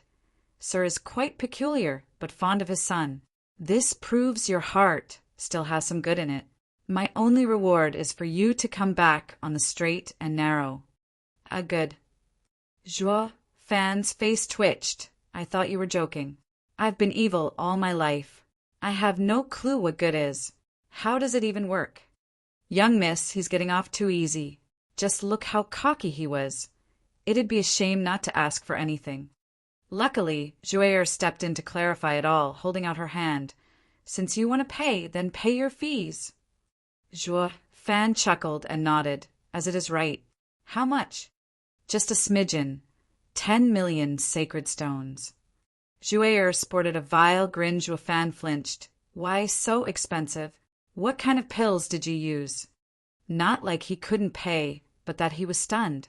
Even without the fees as an excuse, he'd still give 10 million, as it was only right those dead rocks meant nothing when young Sanzi's life was concerned. Jouer misunderstood, completely of course, thinking so many zeros scared him and laughed. You can't, can you? You penniless! I bet you don't even know what sacred stones look like. Then just give me all you have, even though it's hardly anything of worth. Jouer! Morong Shue admonished. Joa Fan spoke. Miss Jouer, I can give you that much, but I'm curious what kind of drug you used that is so valuable. If it's not the drug, then I can still pay it as favor for saving us. You think we're lying? Jouer huffed, taking out a gourd and showing it to him. You know what's inside? Miracle drug, North Sea gel. If not, listen well. It's a valuable recovery medicine, even in northern lands.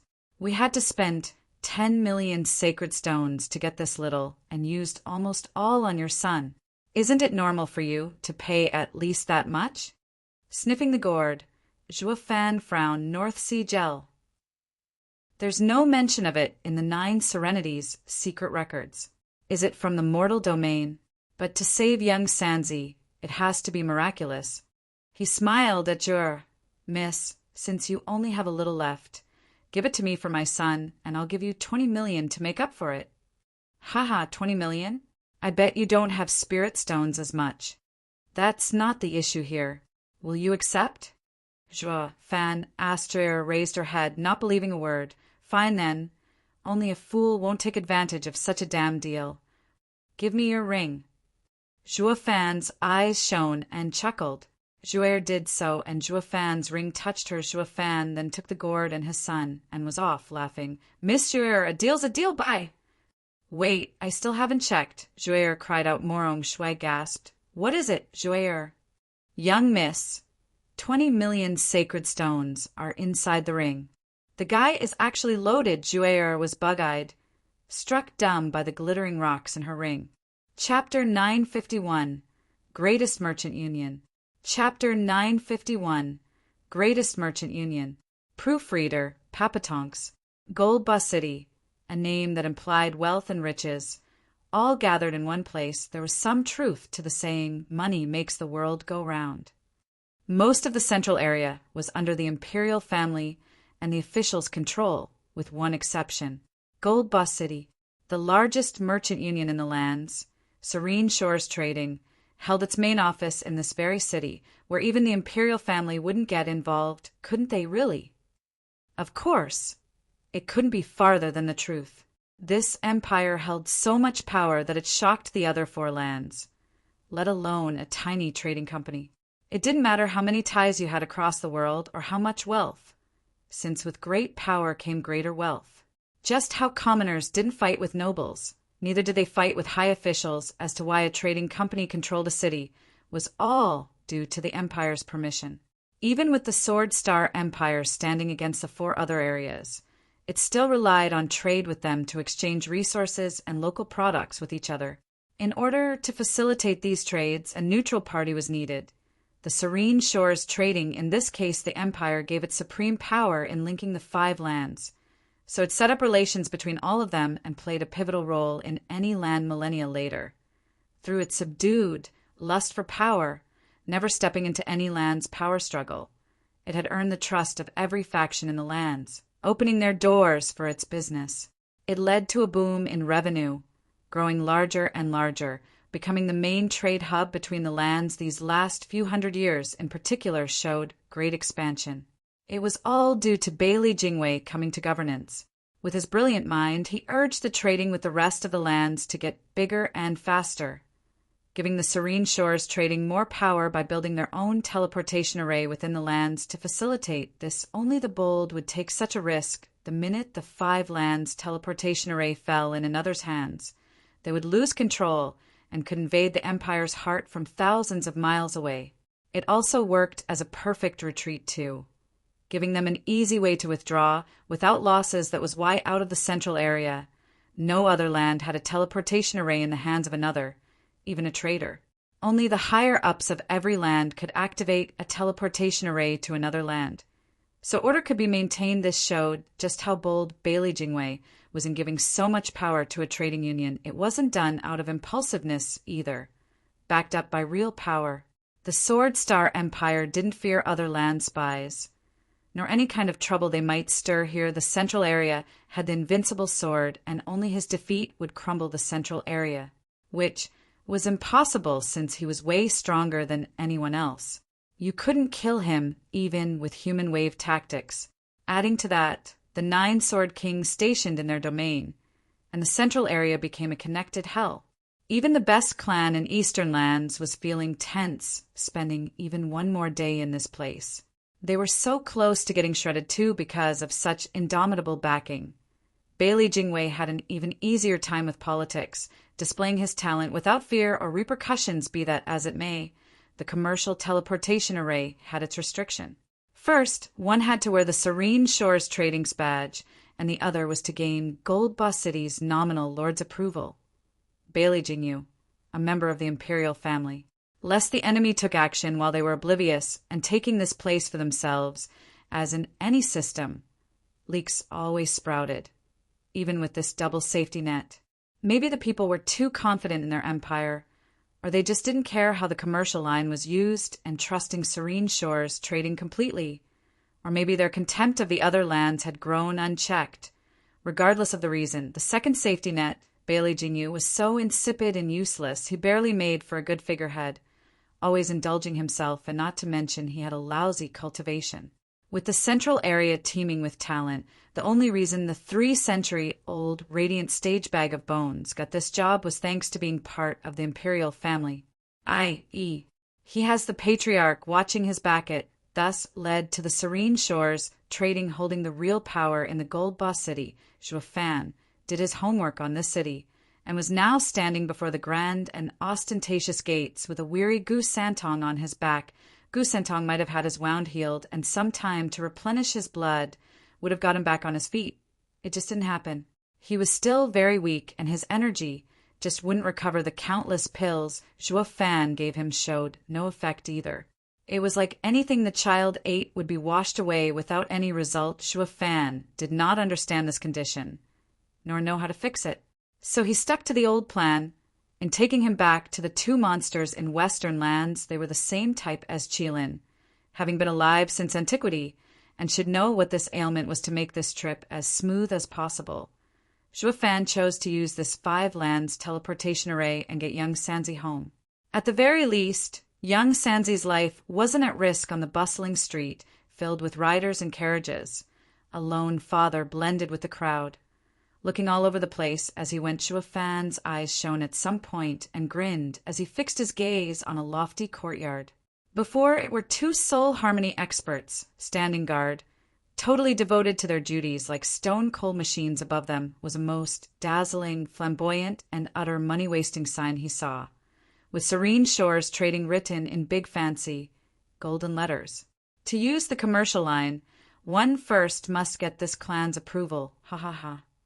Zhuo Fan stepped lively for the entrance, but the guards barred his path. Zhuo Fan felt it awfully familiar.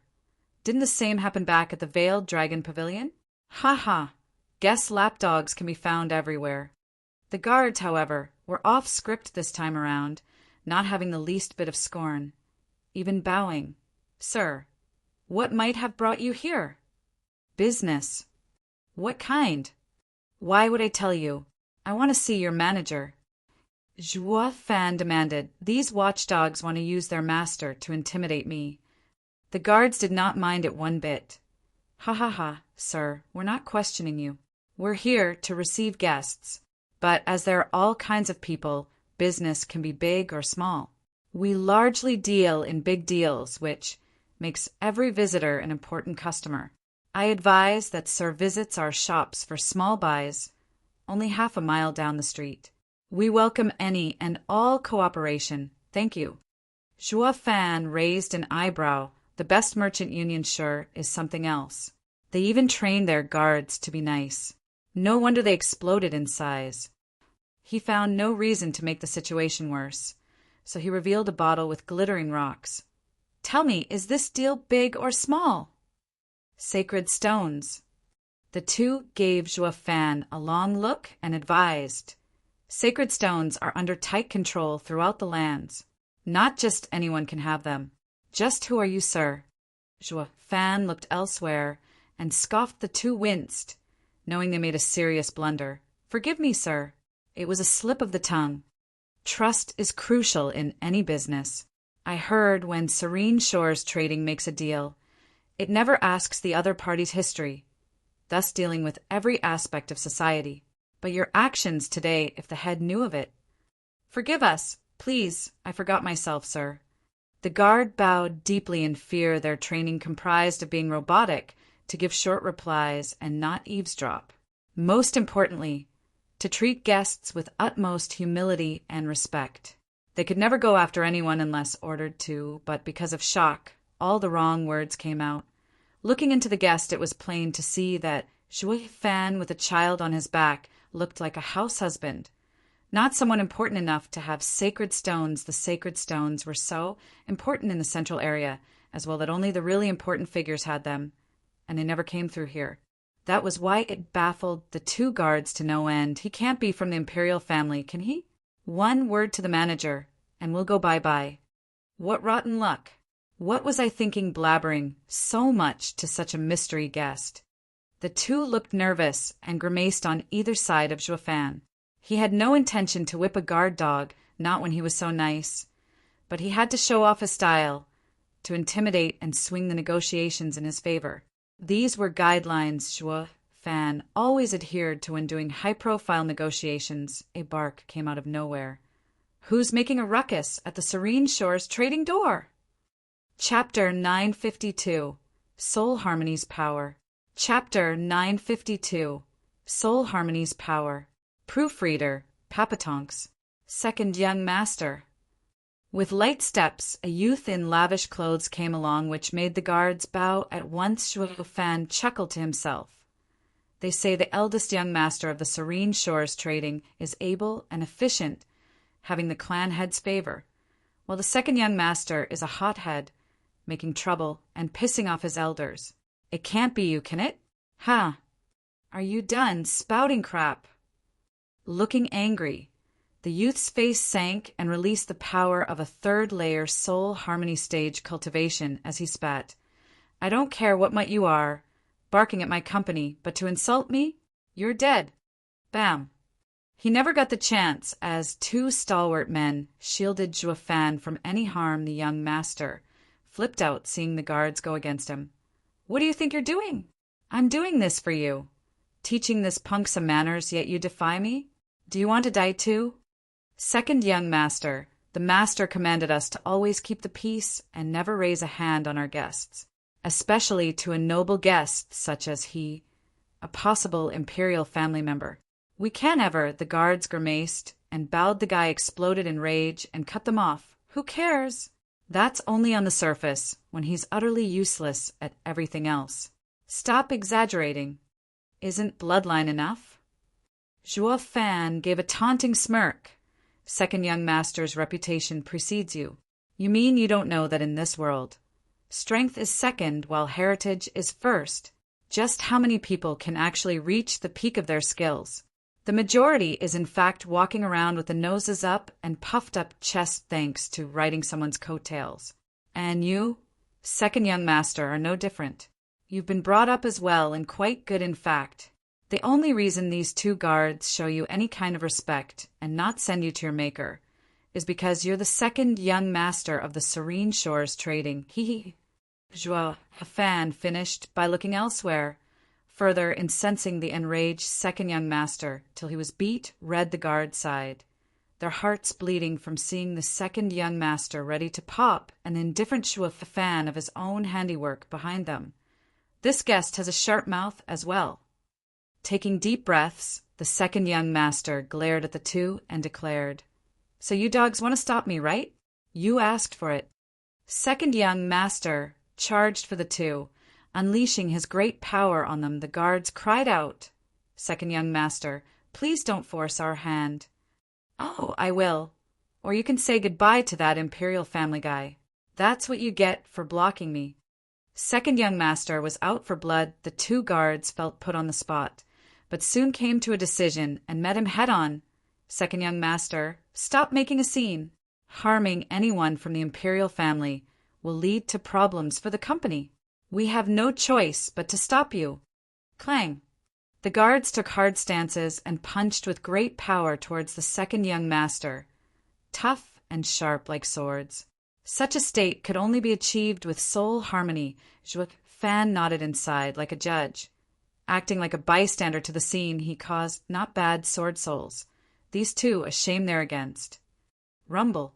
The mighty sword arts were unleashed as the two punches passed through the second young master's belly, astounding them.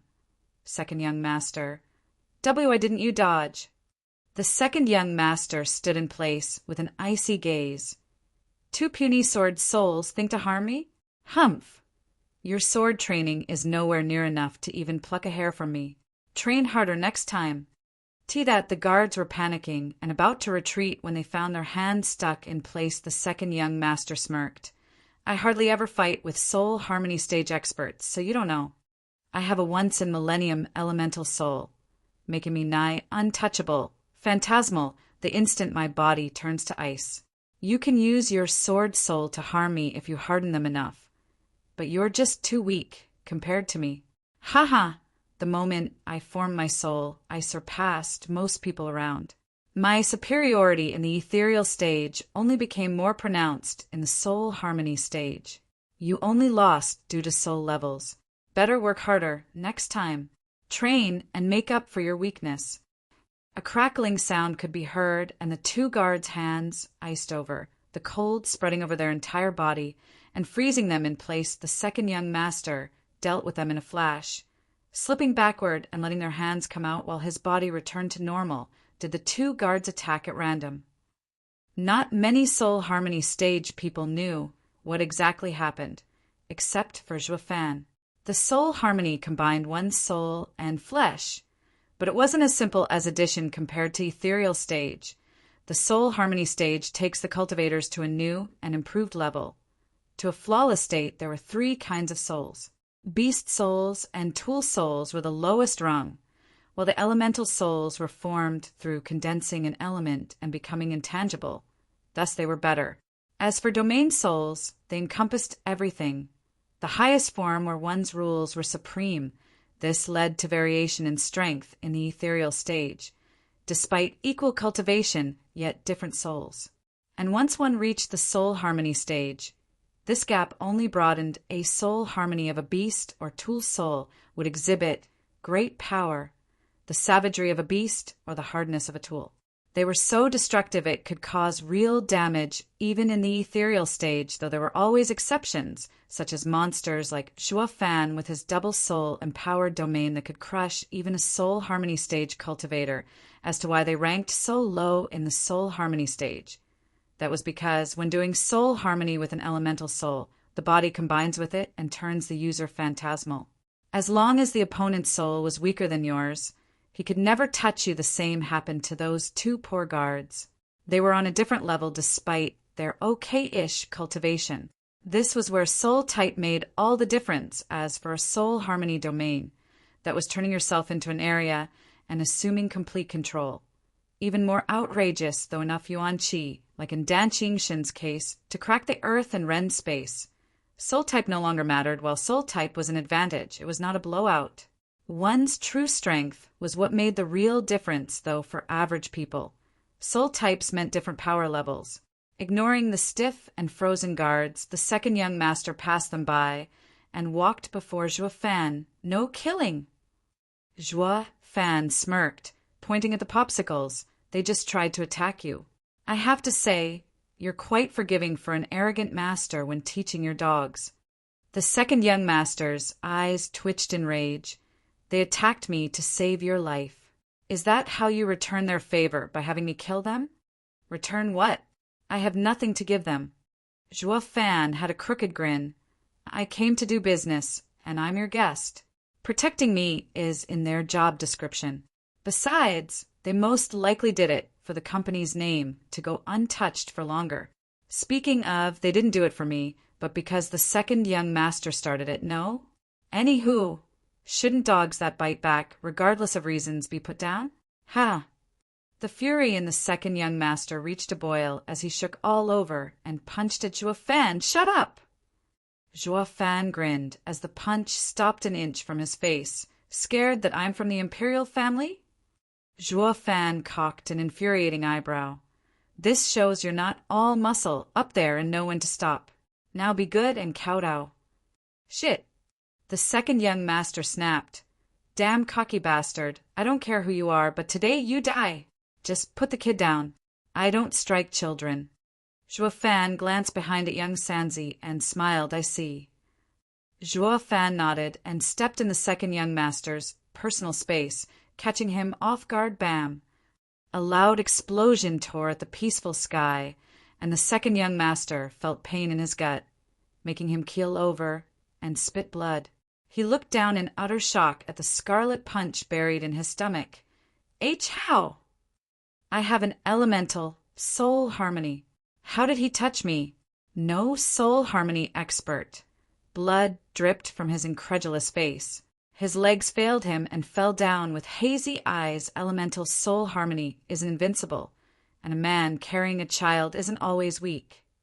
Grinning, Juefan turned around to walk inside, leaving his laughter behind. Second young master, you're amusing. I'll remember you. Maybe we'll get to work together someday. Ha ha ha. Wait, who are you? Second young master wanted to shout, but the pain robbed him of his voice, his sight, and his consciousness. A sacred beast was born with soul harmony. Then he also had the heaven dragon soul with godlike power. Juefan was not in the soul harmony stage, but with the heaven dragon soul and Qilin arm, he made up for it. Nothing could stop him. Not elemental soul harmony, and neither domain soul harmony.